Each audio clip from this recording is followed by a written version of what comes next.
হিয়া সিঁড়ি দিয়ে নিচে নামছে, উদ্দেশ্য বাবা মার কাছে যাবে। সবাই হিয়াদের বিয়ে ঠিক করছিল। 1 মাস পর সবাই খুব দ্রুত চলে যায়, আর মাত্র 15 দিন বাকি বিয়ের দায়িত্ব সব আয়াস নিয়েছে। ও যেমন বলবে তেমন ভাবে বিয়ে হবে। হিয়ার এতে কোনো দুঃখ নেই, কারণ ওর বিশ্বাস আছে আয়াসের উপর। যে বিশ্বাস ঋদ্ধকে ভালোবেসে করতে পারেনি, সেই বিশ্বাস আয়াসকে বন্ধু হিসেবে করতে পারে চোখ বুঝে। হিয়ার মনে এখনো আয়াসের প্রতি ভালোবাসা জন্মায়নি, কিন্তু ওর প্রতি আয়াসের যে তীব্র ভালোবাসা, তার প্রতি ভালোবাসা জন্মেছে হিয়ার। হিয়া বরাবরই আয়াসকে খুব পছন্দ করে বন্ধু হিসেবে, কিন্তু ভালোবাসা হিসেব করে কিনা ও জানে না, আর জানতেও চায় না। থাক না কিছু অনুভূতি অজানা। নিজের বাবা মায়ের রুমের সামনে এসে নক করলো হিয়া। বাবা, আমি কি আসতে পারি? হ্যাঁ মা। রাশেদ সম্মতি দিয়ে হিয়া ভেতরে ঢুকলো। বাবা মা কোনো বিষয়ে কথা বলছিল সেটা বুঝতে পেরে হিয়া বলল, আমি কি ডিস্টার্ব করলাম?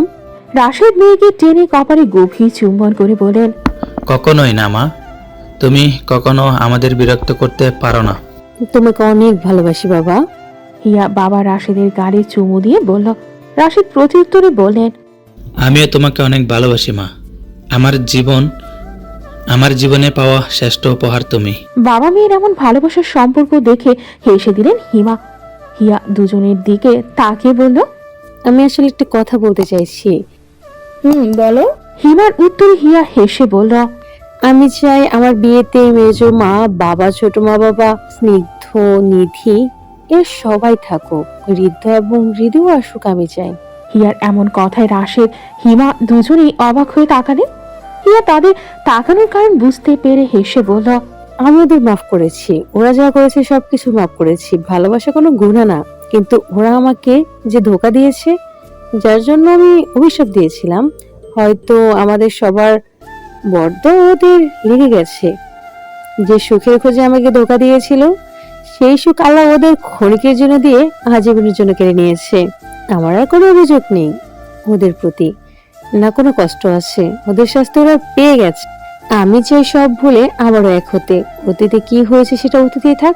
আশা করি তোমরা সবাই কি দেখবে। আর মাত্র 14 দিন বাকি। এখন থেকে শপিং শুরু করেছে সবাই। ঋদ্বিকে খুব বেশি বাড়িতে পাওয়া যাচ্ছে না। নাজেরও একই অবস্থা।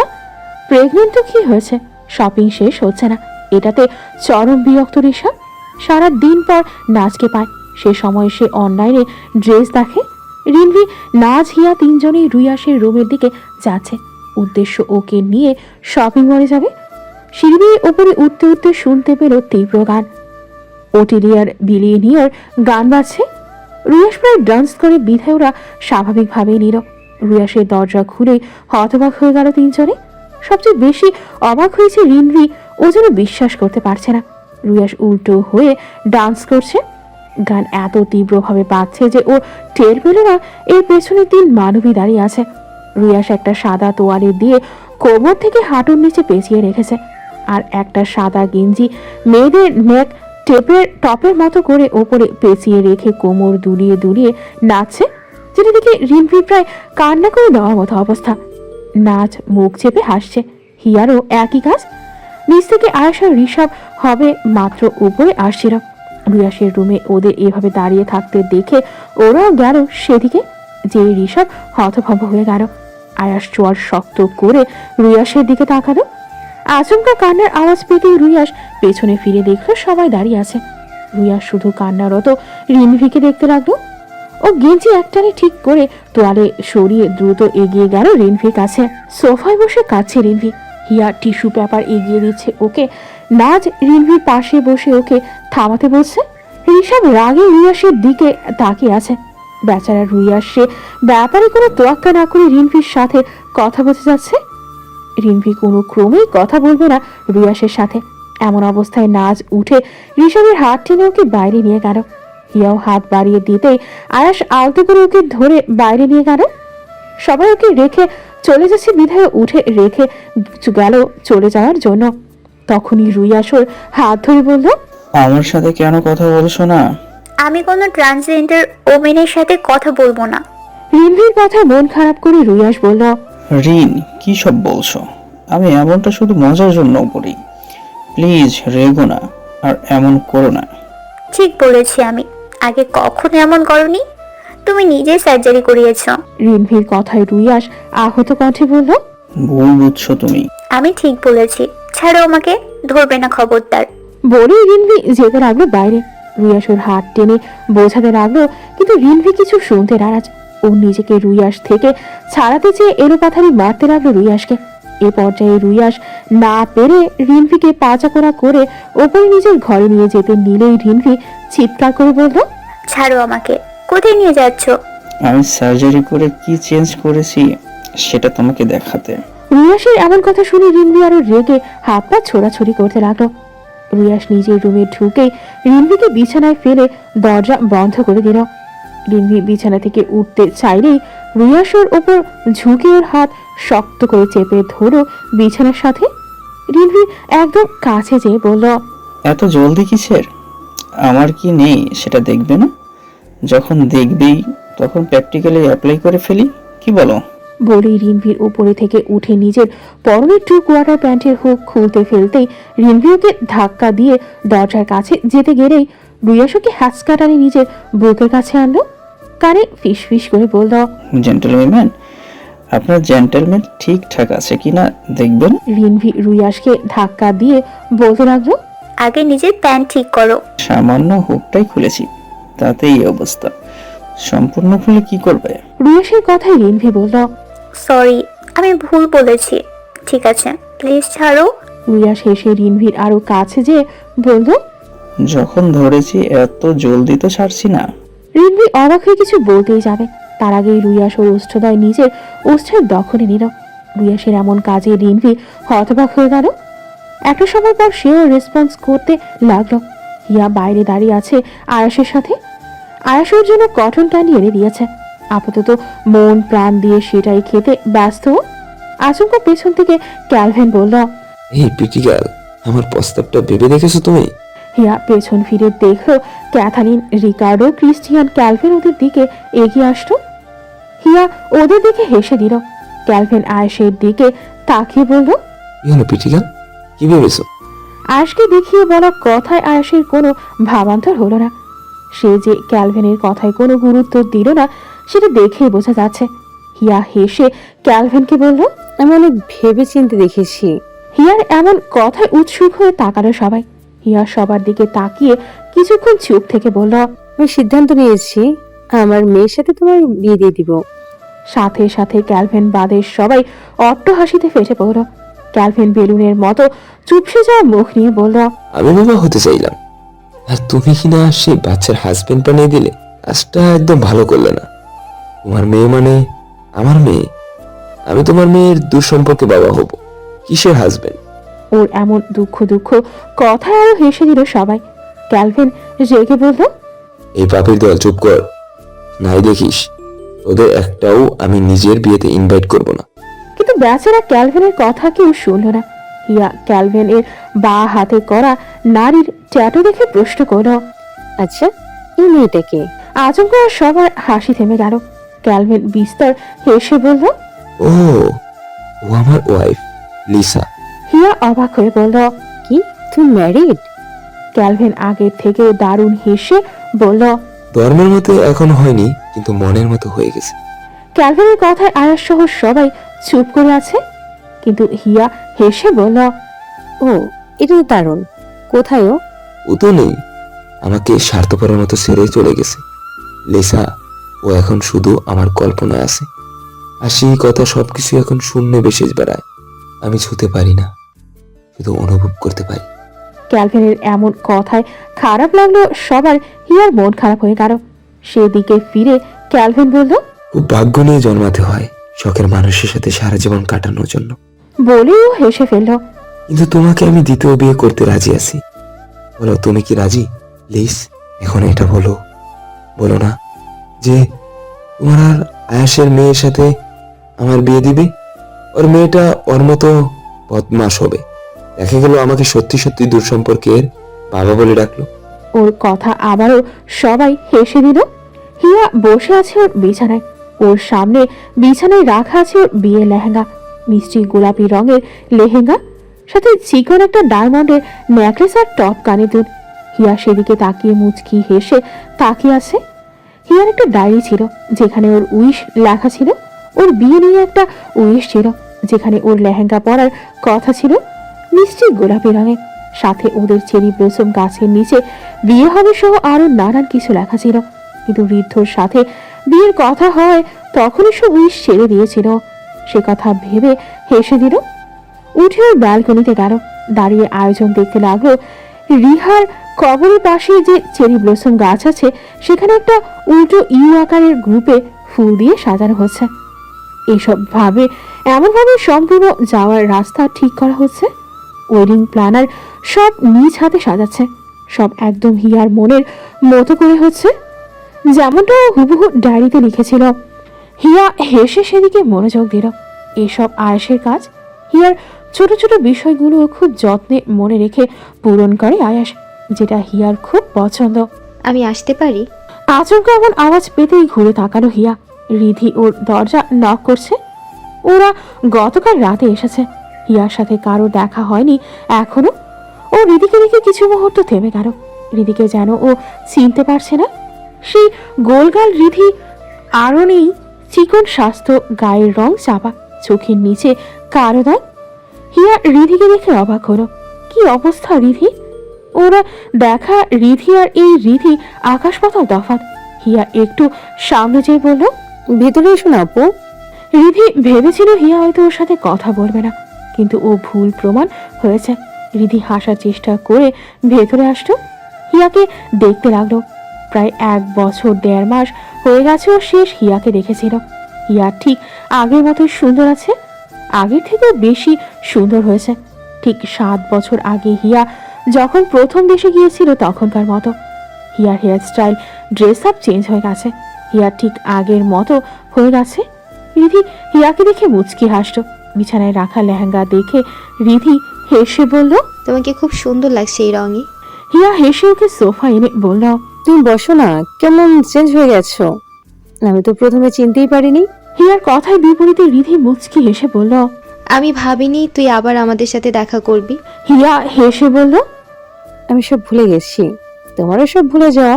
রিধি হিয়ার হাত ধরে করুণ কণ্ঠে বলল, ক্ষমা করে দে হিয়া, আমি সত্যি তোকে ধোকা দিতে চাইনি। আমি ভেবেছিলাম তোকে সহজে সব জানিয়ে দিব, কিন্তু জানানোর সময় বুঝেছি কত বড় ভুল করেছি। বিশ্বাস কর, আমি কষ্ট দিতে চাইনি। বলে রিধি হু হু করে কেঁদে উঠল। হিয়া পুরনো কিছু মনে করতে চায় না। সে রিধির থেকে নিজের হাত ছাড়িয়ে বলল, বাদ দাও ওসব, দয়া করে ওসব আর মনে করিও না। আমার সামনের জন্য দোয়া করো। রিধির চোখের পানি মুছে বলল, আমি যখন শুনেছিলাম তোর বিয়ে খুব খুশি হয়েছিলাম, ভাবিনি তুই ইনভাইট করবি। হিয়া হেসে বলল, আমি আসলে তোমাকে ধন্যবাদ দিতে ডেকেছি। ধন্যবাদ তোমাদের। অবাক হচ্ছ? স্বাভাবিক। ভালোবাসায় ধোকা পেলে কেমন লাগে জানো? না, তুমি জানো না, কারণ তুমি তো না চাইতেই হৃদয়কে পেয়ে গেছো। যে হৃদয়ের জন্য আমি পাগল ছিলাম, আমার ব্যক্তিত্ব হারিয়ে হৃদয়ের জন্য নতুন করে আমি তৈরি হয়েছিলাম, সেই হৃদয়কে আমি পাইনি। কে পেয়েছে? তুমি।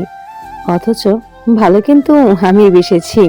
একটা দীর্ঘশ্বাস ফেলে হিয়া বলল, তুমি অনেক লাকি, কিন্তু আমি তোমার থেকে বেশি লাকি। কারণ জানো, আমি যাকে আমার লাইফ পার্টনার হিসেবে পাচ্ছি, সে আমাকে পাগলের মতো ভালোবাসে। আমি বলতে সে পাগল। আমাতেই তার শেষ, আমাতেই তার শুরু, তার বসবাস আমাকে ঘিরে।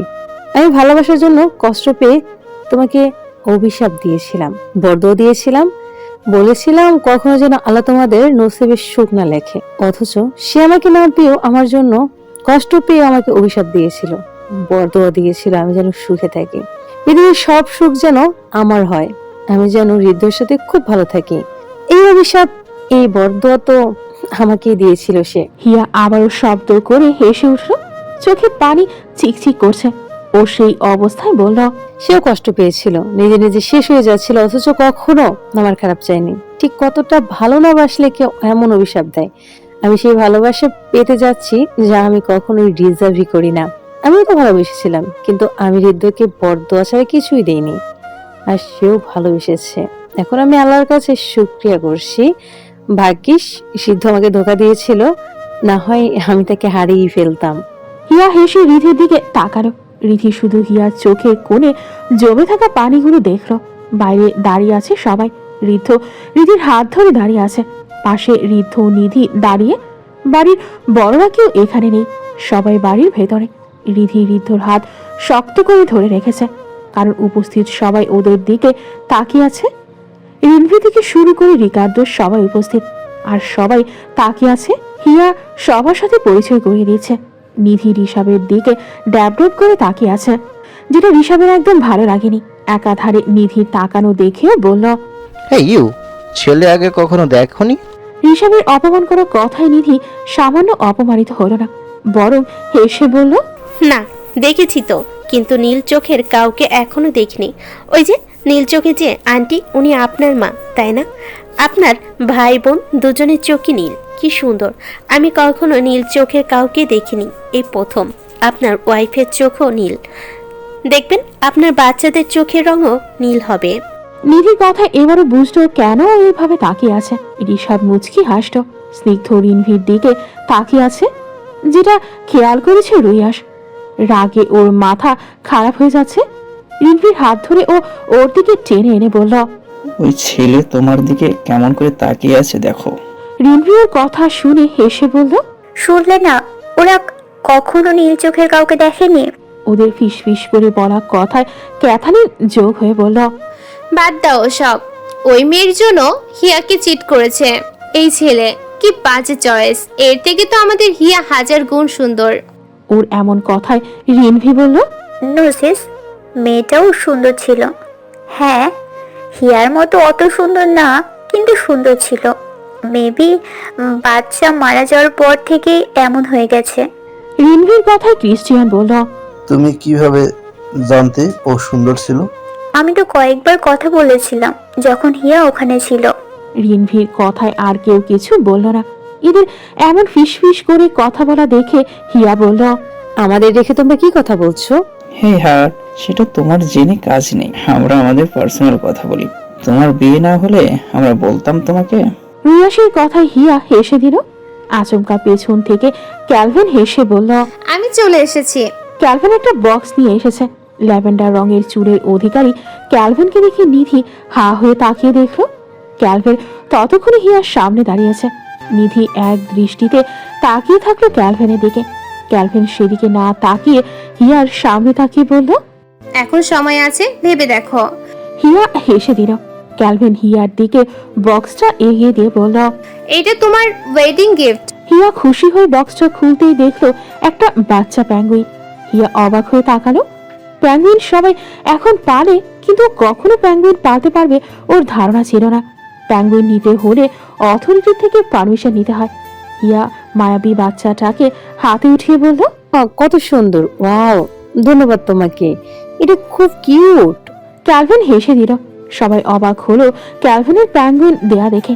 নিধি আর রিনভি হিয়ার কাছে যেয়ে ছুঁয়ে দেখতে লাগলো। ক্রিস্টিয়ান হেসে ক্যালভিনকে বলল, ইয়াসের গিফট কোথায়? নাকি শুধু হিয়ার বিয়ে হচ্ছে? ক্যালভিন হেসে আয়েশের কাঁধে হাত রেখে বলল, ওর গিফট আমি নিজেই। তোর মতো পাগল নিয়ে আমি কি করব? আয়েশের কথায় ক্যালভিন হেসে বলল, আরে তুই তো তোর বাসরে আমার সাথে থাকার সৌভাগ্য পাবি, এটাই তোর গিফট। বলেই হেসে দিল ও সহ সবাই। আয়েশ ওর কাঁধ থেকে নিজের হাত সরিয়ে ফেললো, কিন্তু কিছু বলল না। হিয়ার কাছে যেয়ে প্যাঙ্গুইনটাকে নিয়ে সামনে যেতে লাগলো। হিয়া অবাক হয়ে বলল, ওকে কোথায় নিয়ে যাচ্ছ আয়াস? কিন্তু আয়াস কিছু বলল না। হিয়ার মনে পড়লো আয়াসের প্যাঙ্গুইন একদম পছন্দ না। হিয়া দৌড়ে ওর কাছে যেয়ে বলল, আমাকে দাও ওকে, তুমি কোথায় নিয়ে যাচ্ছ? কোনো পেঙ্গুইন থাকবে না। যদি ক্যালভিন না দিয়ে থাকতো তাহলে ভেবে দেখতাম। সাথে সাথে ক্যালভিন হেসে ওদের দিকে এগিয়ে যেতে যেতে বলল, আহা ব্রো, জেলাস। ওহো, জেলাসি তো মেয়েদের অলংকার, এটা তোর সাথে শোভা পায় না ইয়ার। আয়াস ওদের কারোর কথা না শুনে সামনের ডেকোরেশনের কাছে এগিয়ে যেতে লাগলো। হিয়া হালকা দৌড়ে ওর পেছনে প্যাঙ্গুইন চাইছে, কিন্তু ও দিচ্ছে না। তাই বাধ্য হয়ে হিয়া ওর কাঁধে চড়ে উঠল। আয়াস সামান্য ব্যালেন্স হারালো না। হিয়া ওর গলা শক্ত করে ধরে বলল, দাও বলছি। না, আমি আজকে তোমাকে ছাড়বো না। আয়াস হেসে বলল, আমি কি ছাড়তে বলেছি? বলে এক হাত দিয়ে হিয়াকে শক্ত করে ধরে সামনে এগোতে লাগলো। হিয়া তখনও প্যাঙ্গুইনের বাচ্চাটা নেওয়ার জন্য ঝগড়া করছে। যেটা ঋদ্ধ দেখলো। সাথে সাথে হেসে দিল ও। হিয়া অনেক খুশি থাকবে এই ছেলের সাথে।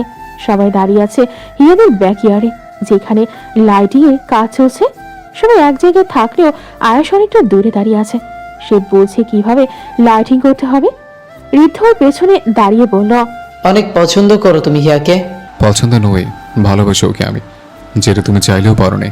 ঋদ্ধ আয়াসের দিকে তাকিয়ে বলল, আমি খুব চেষ্টা করেছি হিয়াকে ভালোবাসার, নিজের মনকে বাধ্য করেছি, কিন্তু আমি ব্যর্থ হয়েছি। কখনো ওর প্রতি আমার সামান্য অনুভূতিও তৈরি হয়নি। মানুষ তো চাইলেই কারো প্রতি দুর্বল হয়ে পড়ে, কিন্তু আমি হাজার চাইলেও হিয়ার প্রতি দুর্বল হতে পারিনি। কারণটা আমি এখন বুঝছি। আয়াস ভ্রু কুচকে ঋদ্ধর দিকে তাকিয়ে থাকলো। ঋদ্ধ ওর থেকে চোখ সরিয়ে সামনের চেরি ব্লসম গাছের কড়িগুলোকে দেখতে থাকলো। আয়াস তাকানোয় ঋদ্ধ বলল, তোমার ভালোবাসা এতটাই তীব্র ছিল আল্লাহর কাছে, তুমি এত পবিত্রভাবে হিয়াকে চেয়েছো যে আমি হাজার চাইলেও হিয়ার প্রতি দুর্বল হতে পারিনি। তোমার ভালোবাসা হয়তো আমাকে হিয়ার প্রতি অনুভূতি জাগাতে দেয়নি। আমি হাজার চাইলেও তোমার মতো হিয়াকে ভালোবাসতে পারতাম না। আয়াস তাকালো ঋদ্ধর দিকে। ঋদ্ধ আয়াসকে বলল, তুমি অনেক ভালো রাখবে হিয়াকে, অনেক ভালোবাসো হিয়াকে। আয়াস হেসে বলল, ওকে যতটুকু সুখ দিতে পারবো তার থেকে বেশি চেষ্টা করবো কখনো কষ্ট না দিতে। আমার শত শেষদার দোয়াও, আমার মনোজাতের দোয়াও। ঋদ্ধ শুধু অবাক হচ্ছে, যাকেও এত কষ্ট দিয়েছে, হাজার চাইলেও যাকেও ভালোবাসতে পারিনি, তাকে কেউ একজন পাগলের মতো ভালোবাসে। আসলে ও যদি কখনো হিয়াকে ভালোবাসতো, তবু আয়াসের ভালোবাসার মতো একটুও বাসতে পারতো না। ঋদ্ধর দিকে না তাকিয়ে আয়াস বলল, না পাওয়ার মাঝে ভালোবাসা সবচেয়ে গভীর হয়। যাকে চেয়েও পাওয়া যায়নি, তার জন্য সারা জীবনের চোখের পানি এক কোণে জমা থাকে। আমি তোমাকে খুব সামনাসামনি দেখতে চাইতাম। ঠিক কতটা লাকি না হলে আমার ভালোবাসার মানুষকে তুমি পেয়েছিলে, কিন্তু দেখো তুমি পেয়ে অবহেলা করেছ। আমি পাওয়ার জন্য ছটফট করেছি। যে পুরুষ তার শখের নারীর মায়ে পড়েছে, সে পুরুষ জানে ভালোবাসা কতটা ভয়ঙ্কর। কিছুক্ষণ চুপ করে আবারও বলল, বৃদ্ধ, আমার শখের নারীর শখের পুরুষ তুমি। ভাগ্য তোমার হাতে না থাকলেও সিদ্ধান্ত তোমার হাতে ছিল। তুমি চাইলে সব সম্ভব ছিল, কিন্তু তুমি বেছে নিলে অপর পাশ, যেখানে আমার শখের নারী ছিল না। আয়েশ একটা দীর্ঘশ্বাস ফেলে বলল, যখন জানতে পেরেছিলাম তুমি হিয়ার কান্নার কারণ, সেদিন ভেবেছিলাম তোমাকে আমি শাস্তি দেব। কাকে কাঁদিয়েছ তোমাকে বোঝাতে চেয়েছিলাম, কিন্তু আল্লাহ তার আগেই তোমাকে শাস্তি দিয়ে ফেললেন। তার শাস্তির কাছে আমার দেওয়া শাস্তি তুচ্ছ। আমাকে হারানোর পর নিজের করে যায়নি। আমি চেয়েছি ও যেন সুখে থাকে। আমি খুশি ছিলাম আমার একপাক্ষিক ভালোবাসা নিয়ে। দিব্যি অনেক ভালোবেসে একজন পার করে দিতে পারতাম। ভাগ্যের হতে এটি পরিহাস করার ছিল। তুমি হারিয়েছ, আমি তো তাকে হারিয়ে ফেলেছিলাম, যে আমার ছিলই না। তুমি তাকে হারিয়েছ যে শুধু তোমার ছিল। কারোর ভালোবাসা ছটফট করে দেখো, তখন বুঝবে ভালোবাসা না পাওয়ার যন্ত্রণা কতটা তীব্র হয়। কোনো চাওয়া ছাড়া যদি তাকে পেয়েছ, তাহলে কিভাবে বুঝবে ভালোবেসে না পাওয়ার যন্ত্রণা? দেখো কত বদনসিব আমার, এত ভালোবাসার পরও তার প্রথম ভালোবাসা হতে পারলাম না। ঋদ্ধ শুধু চুপ করে হিয়ার প্রতি আয়াসের ভালোবাসার তীব্র গভীরতা অনুভব করল। হিয়া ওদের বাড়ির ছাদে বসে আছে, সবাই নিচে আছে, ও শুধু একা এখানে। আকাশ দেখতেও বরাবরই ভালোবাসে। হিয়া আকাশ পানে দূরের সেই নক্ষত্রগুলো দেখতে লাগলো। পাশে ঋদ্ধ এসে দাঁড়িয়ে বলল, আমি একটু বসতে পারি? ছোট করে উত্তর দিল হিয়া। ঋদ্ধ কিছুটা দূরত্ব নিয়ে বসলো হিয়ার পাশে। হিয়ার মতো সেও আকাশ পানে তাকিয়ে বলল, অভিনন্দন, অনেক দোয়া থাকলো তোমাদের জন্য। ধন্যবাদ। হিয়ার এমন ছোট ছোট উত্তরে ঋদ্ধ মাথা নিচু করে হালকা হেসে আবারও আকাশ পানে তাকিয়ে বলল, আমি কখনো তোমাকে ডিজার্ভ করি না হিয়া। তুমি হচ্ছ ওই দূরের একটা নক্ষত্র, যাকে শুধু আকাশের বুকে মানায়, যাকে আমার মতো ঋদ্ধ দেখে শুধু মুগ্ধ থাকে। আকাশের মতো আমি তোমাকে বুকের মাঝে রাখতে পারবো না। আকাশে তোমার জন্য ঠিক সম্পূর্ণ দিনে তোমার দেখা না পেলেও সে কাউকে নিজের বুকে রাখেনি, বরং রাতের অপেক্ষা করে থাকে। আর আমি সেই নক্ষত্র পেয়েও মূল্যায়ন করতে পারিনি। সবশেষে একটা কথাই বলবো, ক্ষমা নয়, ক্ষমা চাওয়ার অধিকার আমার নেই। শুধু বলবো, আমার মতো নিকৃষ্টকে নিজের পবিত্র মনে রেখো না। তোমার পবিত্র মনে শুধু পবিত্র ভালোবাসা মানায়, যেটা আল্লাহ তোমাকে দিচ্ছে। ঋদ্ধ একটা দীর্ঘশ্বাস ফেলে বসে থাকলো হিয়ার পাশে। হিয়া আকাশের দিকে তাকিয়ে বলল, আমি শেষ করে দিয়েছি সেই অধ্যায়, যেখানে আমি থাকতে তৃতীয় ব্যক্তির প্রয়োজন পড়ে। কেউ ছেড়ে দিলে জীবনে কখনো শেষ হয়ে যায় না, বরং জীবন আরো সুন্দর হয়। সেটা আমি দেরিতে হলেও বুঝেছি। দেখো না আমাকে ঠিক রাখতে রুশ, রিন, অ্যাশ, ঋষা ভাইয়া সবাই কত ব্যস্ত রেখেছে আমাকে। আমি স্বার্থপর তোমাকে ভালোবাসার পর তাদেরকে কি অনায়াসে ভুলে গিয়েছিলাম। কিছুক্ষণ থেমে হিয়া আবারও বলল, জানো আমার কাছে ভালোবাসার সংজ্ঞা কি ছিল? ভালোবাসা ছিল এক ধোঁকা, এক মিথ্যে। এমন মিথ্যে যেখানে কোনো সত্য ছিল না, ধোঁকা এমন যেখানে কোনো ভালোবাসা ছিল না। এসে দেখার পর আজ আমি বুঝেছি ভালোবাসা আসলে এক নির্মম সত্যি, এক অনন্ত আস্থান যেখানে প্রতারণা নেই, আছে শুধু বিশ্বাসের হাতছানি। ভালোবাসা হলো এমন আলো যা অন্ধকারেও পথ দেখায়, এমন বাঁধন যা দূরত্ব ভাঙে না, আর এমন শক্তি যা ভাঙা হৃদয়ে নতুন করে বাঁচতে শেখায়। শুধু সঠিক মানুষকে ভালোবাসতে হবে, দুটো সঙ্গেই ঠিক নিজ নিজ ভালোবাসার কাছে। হিয়া আবার ঋদ্ধর দিকে তাকিয়ে বলল, তোমার চোখে শুধু এটাকে অধ্যায় ছিল, কিন্তু তুমি আমার সেই সম্পূর্ণ বই ছিলে যাকে শুরু থেকে শেষ অব্দি আমি বহুবার পড়ে শেষ করেছি। আমি না জেনেই ঠকেছি, অথচ তোমরা যারা আমাকে ঠকিয়েছো তোমরা জানতে আমি অসহায়ত্বের শেষ প্রান্তে, তবু তোমরা আমাকে ঠকিয়েছো। মাঝে মাঝে ভাবি সেদিন কেন তোমার সাথে আমার দেখা হয়েছিল, কেন বা তোমার সাথে যোগাযোগ হলো, আর কেন বা তোমার প্রতি অনুভূতি হলো। যে সম্পর্ক চিত্রের জন্য তৈরি হয়, ভবিষ্যতের জন্য না। ঋদ্ধ করুণ চোখে তাকালো হিয়ার দিকে, হেসে বলল, আকাশ তোমাকে অনেক ভালো রাখবে। হ্যাঁ আমি জানি ও আমাকে অনেক ভালোবাসে, আর ওর ভালোবাসা আমাকে বাধ্য করেছে ওকে ভালোবাসতে। আমি একটা রিকোয়েস্ট করি, রিথিকে ক্ষমা করে দাও। আমি আমার জন্য ক্ষমা চাইবো না। যদি হাশরের মাঠে আল্লাহর সামনে আমাকে অপরাধী হিসেবে দাঁড় করাও, আমি সব অভিযোগ মাথা পেতে নিব। ঋদ্ধর কথা হিয়া হেসে বলল, ক্ষমা ছাড়া ভালোবাসা বাঁচে না, আর ভালোবাসা ছাড়া ক্ষমা জন্ম নেয় না। আমি আগেই তোমাদের ক্ষমা করেছি, আমার আর কারোর প্রতি অভিযোগ নেই। তোমরা আমাকে ছেড়ে ভালো আছো, তাহলে আমি কেন নিজের ভেতর খুব কষ্ট রেখে কষ্ট পাবো? আমি যদি ক্ষমা না করে তোমাদের প্রতি নিজের রাগ পুষে রাখবো, তত তোমরা আমার মনে থেকে যাবে, তোমাদের দেওয়া কষ্ট মনে থেকে যাবে, যা অ্যাশের সাথে আমাকে সুখী শান্তিতে সংসার করতে দেবে না। আমি চাই অ্যাশকে ভালোবাসতে, যতটা তীব্র ও আমাকে বাসে ঠিক ততটাই আমি ওকে ভালোবাসতে চাই। তোমরা আমার জীবনের ক্ষণিকের একটা অধ্যায় ছিলে, যা আমি ভুলে যাব, মনে রাখবো না। মনে রাখার কারণও নেই। আমি আমার হৃদয়ে শান্তি দেওয়ার জন্য হলেও তোমাদের জায়গা দিতে চাই না। এটা হৃদয়ের কোনো জায়গা আমি দিতে চাই না। হিয়ার কঠিন গলায় বলা কথায় ঋদ্ধ হাসল। ওর ভেতরে খুব কষ্ট হচ্ছে। ও কি হিয়ার চোখে নিজের জন্য ঘৃণা দেখছে? অবশ্য এটাই স্বাভাবিক। ঋদ্ধ হিয়ার দিকে তাকিয়ে বলল, অভিনন্দন, অনেক ভালো থেকো। দোয়া করি আমার জন্য আল্লাহর বরাদ্দ সব সুখ আল্লাহ তোমাকে দিক। তোমার জন্য বরাদ্দ সুখ আমার লাগবে না। আমার আল্লাহ আমার জন্য যে সুখ বরাদ্দ করেছে সেটা আজীবন ভোগ করলেও শেষ হবে না। হিয়ার বলা কথায় ঋদ্ধ হাসল। হেসে হিয়াকে বলল, আমিন। হয়তো সব শেষ হয়ে গেছে, কিন্তু যতটুকু ছিল সুন্দর ছিল। ভালো থেকো। বলে ঋদ্ধ উঠে চলে গেল। হিয়া ঋদ্ধর যাওয়ার পানে তাকিয়ে বলল, তুমি কখনো জানতে পারবে না, তোমাকে পাওয়ার তীব্র ইচ্ছে নিয়েও, তোমার সাথে সংসার করার তীব্র ইচ্ছে নিয়েও আমি সরে এসেছি। হিয়া আকাশ পানে তাকিয়ে আবারও বলল, আল্লাহ হৃদয় শুধু অ্যাশের জন্য জায়গা রাখো। কষ্ট, কান্না, সুখ, দুঃখ সব ওর জন্য বরাদ্দ করলাম। একটা পবিত্র সম্পর্কের মাধ্যমে তার প্রতি আমার পবিত্র ভালোবাসা তৈরি করে দিও। নিধি নিজের ঘরে বসে আছে, হাতে ফোন। সেখানে জলজল করছে ক্যালভিনের জিম করা একটা ছবি। আরো বছর দুয়েক আগে নিধি ইনস্টাগ্রামে ক্যালভিনকে দেখেছিল। ক্যালভিনের 100K ফলোয়ারদের ভেতরে নিধিও একজন ফলোয়ার। শুধু ফলোয়ার না, নিধি অনেক পছন্দ করে ক্যালভিনকে, ভালোবাসে ক্যালভিনকেও। ও জানতো ক্যালভিন অস্ট্রেলিয়ায় থাকে। এখানে হুট করে দেখে নিধি চূড়ান্ত পর্যায়ে অবাক হয়েছে। নিধি বড় একটা নিঃশ্বাস ফেললো। ক্যালভিনের আইডি দেখতে লাগলো। নিধি ক্যালভিনের রেগুলার অ্যাক্টিভিটিস গুলো দেখে, কিন্তু কিছুদিন যাবৎ কোনো আপডেট ছিল না আইডিতে। এখন আছে আপডেট, যেখানে স্পষ্ট ক্যালভিন সহ হিয়া রিকার্ডোর সাথে তোলা ছবি পোস্ট করেছে 2 ঘন্টা আগে। নিধি হাসতে থাকা ক্যালভিনের চেহারাটা আরো ক্লোজ করে দেখতে লাগলো। ইস রে, তার শখের পুরুষের সাথে দেখা করেছে। আহ! নিধি শুয়ে পড়ে বিছানায়, নিজে নিজে হাসতে লাগলো। ও কখনো ভাবেও নি ওর কাঙ্ক্ষিত ব্যক্তিকে অপ্রত্যাশিত ভাবে দেখতে পারবে। পরশু হিয়ার বিয়ে, চারিদিকে খুশির আমেজ। হিয়া নিজেও খুশি। গতবার এই সময় ওর মন অস্থির ছিল, কোনো শান্তি পাচ্ছিল না। কিন্তু এখন ওর খুব ভালো লাগছে, মনে খুব ভালো হচ্ছে। রিধির ঘরের সামনে এসে থেমে গেল হিয়া।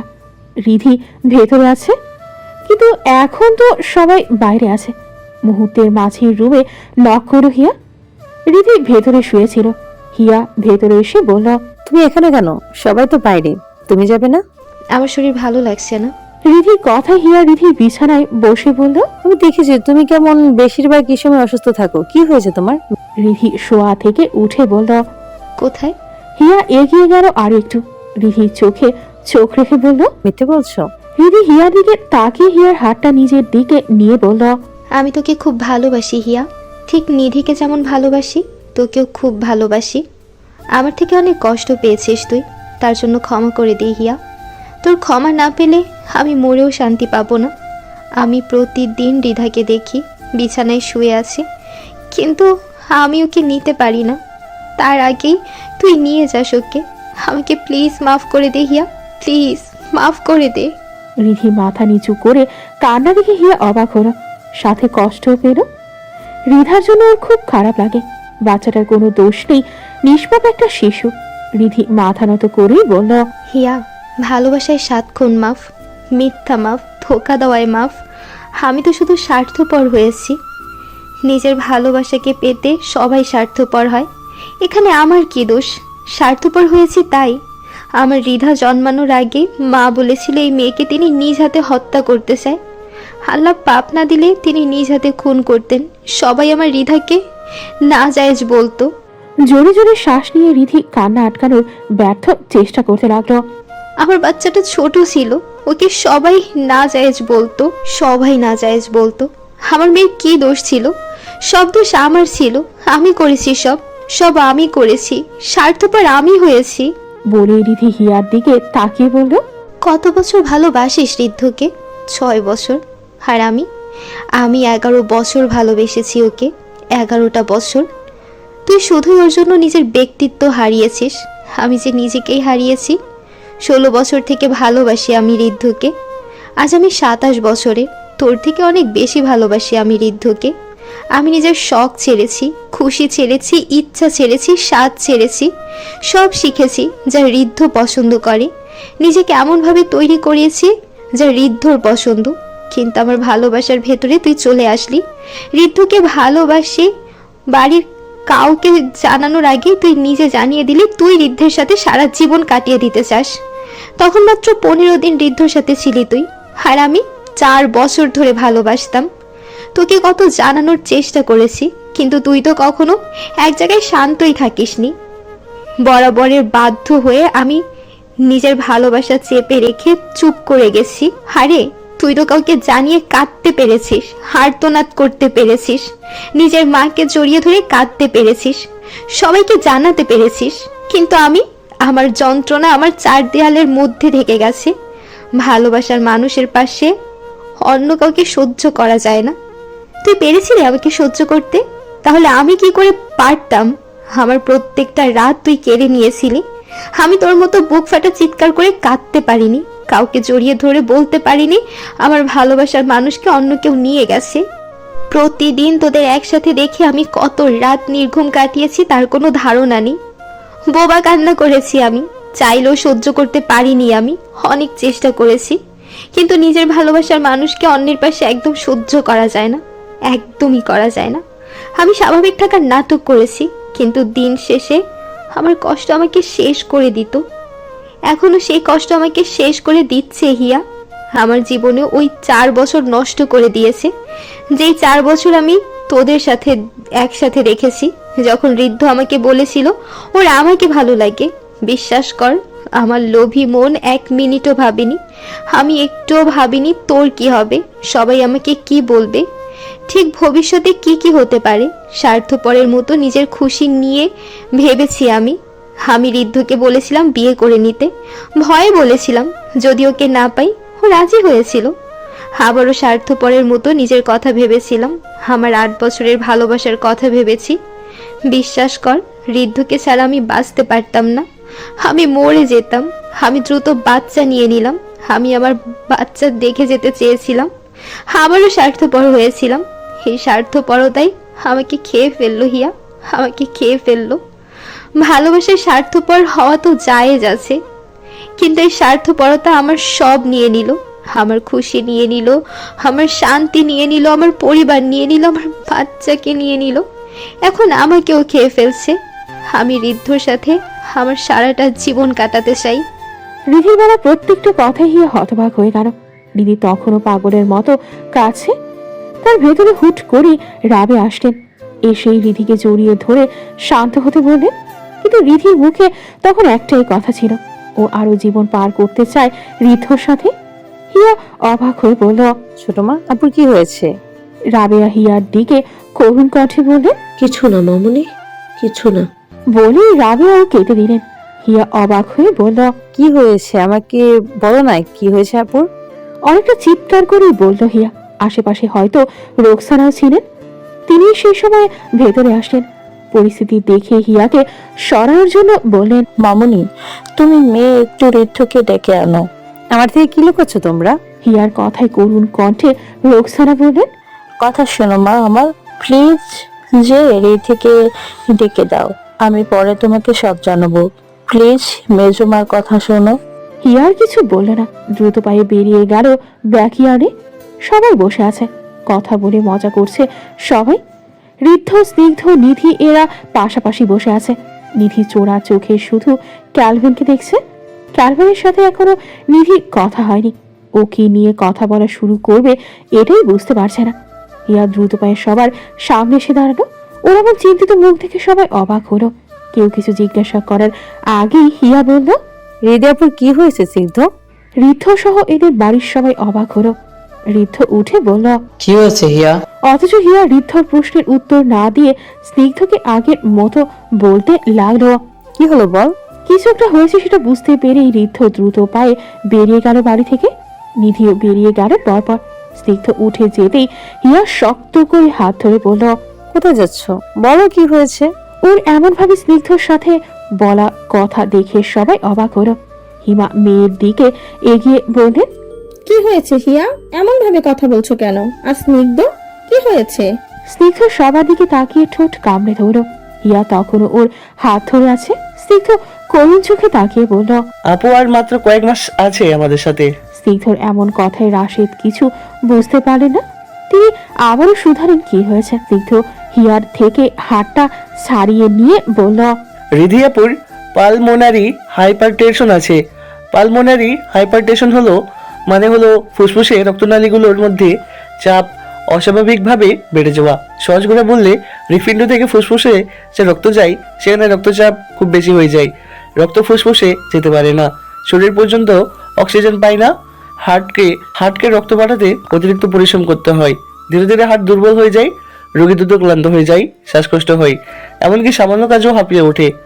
গর্ভাবস্থায় শরীরের রক্তের পরিমাণ স্বাভাবিকের চেয়ে প্রায় 50% বেড়ে যায়। ফলে হার্ট ও ফুসফুসের উপর চাপ দ্বিগুণ হয়। একজন যিনি আগেই সার্ভার পালমোনারি হাইপারটেনশনে ভুগছেন তার জন্য এটা সহ্য করা প্রায় অসম্ভব। ডেলিভারির সময় বা তার আগে হঠাৎ হার্ট ফেলিওর, শ্বাসবন্ধ, মৃত্যু পর্যন্ত হতে পারে। অনেকেই গর্ভধারণ করলে কয়েক মাসও টিকে থাকতে পারেন না। কিছু কেসে হয়তো বাচ্চা জন্ম দিলেও মা 1 বছরের মধ্যে বাঁচে না। তাই আমরা ডাক্তাররা স্পষ্ট বলি, এই রোগে গর্ভধারণ করা মানে আত্মহত্যা করা। রিধিয়াপু সব জেনে শুনে বাচ্চা নিয়েছিল। ও জানতো এর পরিণতি ভালো হবে না, ও নাও বাঁচতে পারে, কিন্তু ও তবুও বাচ্চা নেই। রিধা জন্মগতভাবে সুস্থ দেখালেও ও ছিল অসুস্থ। শ্বাসনলীতে সমস্যা ছিল। বড় ভাইয়ের সাথে শ্বাসকষ্ট প্রকট হতো। আমি ভাইয়াকে এ ব্যাপারে জানিয়েছিলাম, কিন্তু দুর্ভাগ্য, আমরা ওর বড় ভাই নিয়ে দুশ্চিন্তায় ছিলাম। কিন্তু ও তো ছোট থাকতেই চলে গেল। কখনো ভাবিনি এই রোগটা রিধাকে এত ছোট থাকতে আক্রমণ করবে। যদি জানতাম তাহলে কখনো ওকে হসপিটাল থেকে ছাড়তাম না। আপু আসলে আত্মহত্যা করেছে। সর্বোচ্চ গেলে আর 8 মাস অবধি বাঁচবে ও। রিধাকে গর্ভে ধরে ও নিজের অর্ধেক শেষ করেছে, বাকি অর্ধেক রিধার জন্মের পর শেষ হচ্ছে। স্তব্ধ হয়ে রইল সবাই। কেউ যেন বিশ্বাস করতে পারছে না। রিধিদের না ডাকলেও তো ওরা তো কখনো টেরও পেত না যে রিধি মৃত্যুর সাথে পাঞ্জা লড়ছে। নিজের ঘরে সাজছে হিয়া। লেহেঙ্গা পরে ওনার 4 ভাগের 1 ভাগ কাঁধের দিক দিয়ে কোমরের কাছে রেখে বাকি অংশের একটা কোণা নিজের ডান হাতে সেট করে নিল। সিল্কের ওনাটা মাথায় দিল, চুলগুলো কার্ল করে মাঝ বরাবর সিথি করে দুপাশে দিয়ে দিল। গলায় চিকন ডায়মন্ডের নেকলেস পরেছে, কানে টপ কানে দুল, সাথে হালকা সাজ। এটাই হিয়ার বিয়ে সাজ। নিজে নিজেই সেজেছে ও। ওর পেছনে বসে আছে রিধি। বাকি সবাই মাত্র নিচে গেল, কাজী চলে এসেছে। হিয়া আরো একবার আয়নায় নিজেকে দেখলো। মিষ্টি গোলাপি রঙে ওকে খুব সুন্দর লাগছে। হিয়া জোরে শ্বাস ছেড়ে ঘুরে দাঁড়ালো, দেখলো রিধি তাকিয়ে আছে। রিধিকে দেখে হিয়ার খারাপ লাগলো।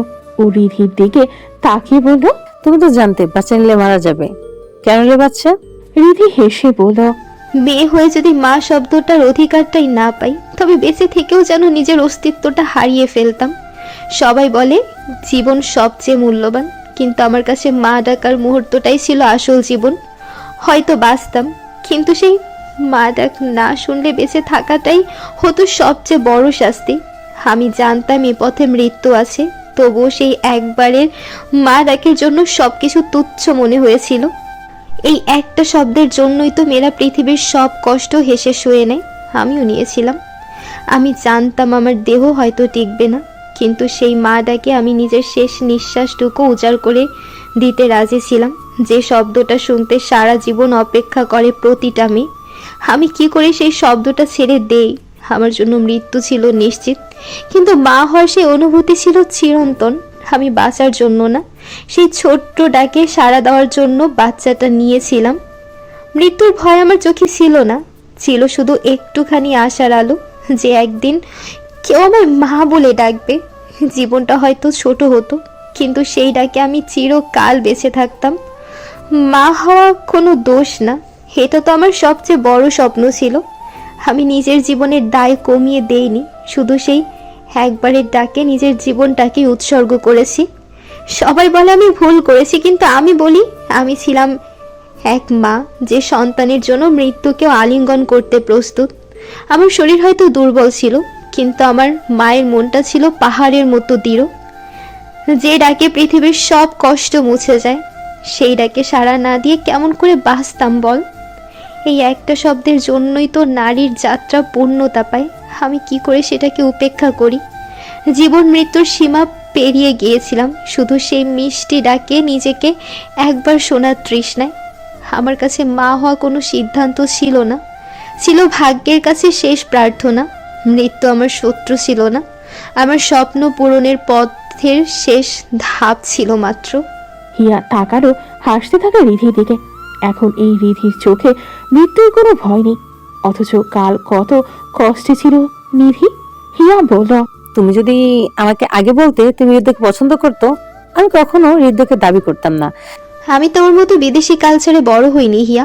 বাংলাদেশে এখনো অনেক জায়গা আছে যেখানে ভালোবাসাকে বৈধতা দেওয়া হয় না, পাপ মনে করা হয়। আমি সেই কালচারে বড় হয়েছি। তুই তো জানিস আমি 15 বছর পর্যন্ত কুমিল্লা থেকেছি।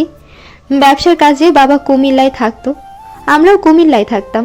আমরা যেখানে ছিলাম সেখানে ভালোবাসা পাপ ছিল, জানতে পারলে সাথে সাথে বিয়ে দিত।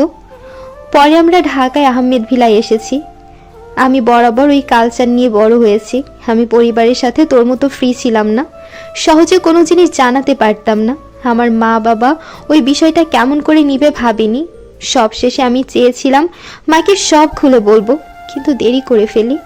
তুই এসেই বলেছিলি তুই ঋদ্ধকে বিয়ে করতে চাস। আমি খুব অবাক হয়েছিলাম যখন সবাই সহমত ছিল। এই সহমত কি আমার বা নিধির ক্ষেত্রে হতো? না, হতো না। তুই বাইরে বড় হয়েছিস, বাইরের কালচার নিয়ে বড় হয়েছিস, এর জন্য সবাই সহমত হয়েছিল। আর সহমত হওয়ার কারণ ছিল তোর সাথে ঋদ্ধর বিয়ে দিলে বড় আব্বু আর বড় মা বাংলাদেশেই থেকে যেত, যেটা সবাই খুব করে চাইতো। আমি তোকে জানাতে চেয়েছিলাম, মনে কর তোকে কত একা একা ডেকেছি, কিন্তু তোকে তো একা পাওয়াই যেত না, সব সময় কেউ না কেউ থাকতো। পরে যখন দেখেছিলাম ঋদ্ধ বিয়ে করবে বা করবে না এটা নিয়ে কোনো মতামত দেয়নি, আমি ভেবেছিলাম ও পছন্দ করে তোকে, তাই আমি আর বলিনি। পরে বলবো ভয় পেতাম।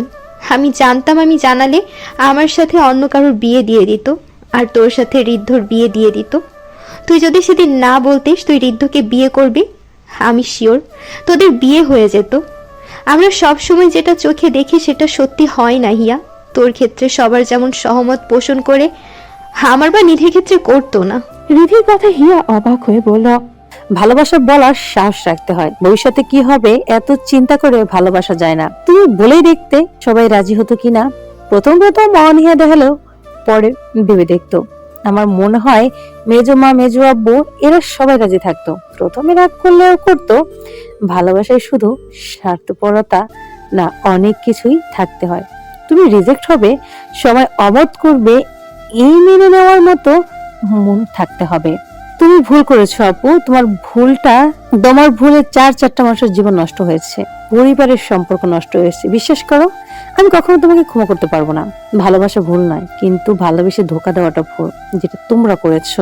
আমি নির্ঘাত ভালো থাকতে চাই, এশকে ভালোবেসে সারা জীবন পার করতে চাই, তাই তোমাদের ক্ষমা করেছি। এই হৃদয়ে ঘৃণার জন্য হলেও তোমাদের জায়গা দিতে চাইনি। রিধি করুণ চোখে তাকালো হিয়ার দিকে। এতটা রাগের রিধি হেসে বলল, আমি চাই হাসরের ময়দানে আল্লাহ যখন ওয়াদা ভঙ্গকারীদের হিসাব নিবে, তখন তুই সব অভিযোগ দিস, আমি মাথা পেতে নিব, জাহান্নামে হাসতে হাসতে চলে যাব। আমি যেটার প্রাপ্য আমি সেটাই মেনে নিব। আমার কোনো অভিযোগ নেই। আমি আমার মৃত্যুর শেষ প্রান্তে দাঁড়িয়ে বলবো, দোষ আমার ছিল। আমার উচিত ছিল না ঋদ্ধের প্রপোজাল অ্যাকসেপ্ট করা, আমার উচিত ছিল তোকে জানানো, কিন্তু আমি এমন কিছুই করিনি, যার ফল আমি ভোগ করছি। আমি খুব খুশি আছি, আমার মেয়ের কাছে এক ধাপ এগিয়ে যাচ্ছি, কিন্তু আমি আফসোস করব, যাকে ভালোবেসে সব ছাড়লাম তাকে ছেড়েই চলে যেতে হবে। হিয়া রিধির দিকে তাকিয়ে বলল, তুমি সুস্থ হয়ে যাবে, ভালো ট্রিটমেন্ট নিলে ঠিক হয়ে যাবে। রিধি হিয়ার চোখে তাকিয়ে বলল, আমি ঠিক হতে চাই না, এটা আমার কর্মফল, আমি সেটা ভোগ করতে চাই। যদি আল্লাহ হাসরের জন্য কম শাস্তি দেয়, তাহলে আমি দেরিতে হলেও আমার স্বামী সন্তানকে দেখতে পারবো। বড় চেরি ব্লসম গাছের নিচে স্টেজ করা হয়েছে, যেখানে সোফায় বসে আছে আয়াস, পরনে মিষ্টি গোলাপি রঙের শেরওয়ানি। হিয়ার সাথে মিলিয়ে উপস্থিত সবাইও গোলাপি রঙের পোশাক পরেছে। আয়াস বসে আছে সোফায়। চেরি ব্লসম ফুল ফুটে গেছে, সব কুড়িগুলো আজ পরিপূর্ণভাবে ফুটে গেছে। মাঝে মাঝে বাতাসের সাথে ঝরে পড়ছে তারা। আয়াস অস্থির হয়ে বসে আছে, চোখ ধুয়ে হিয়ার রুমের জানালার দিকে।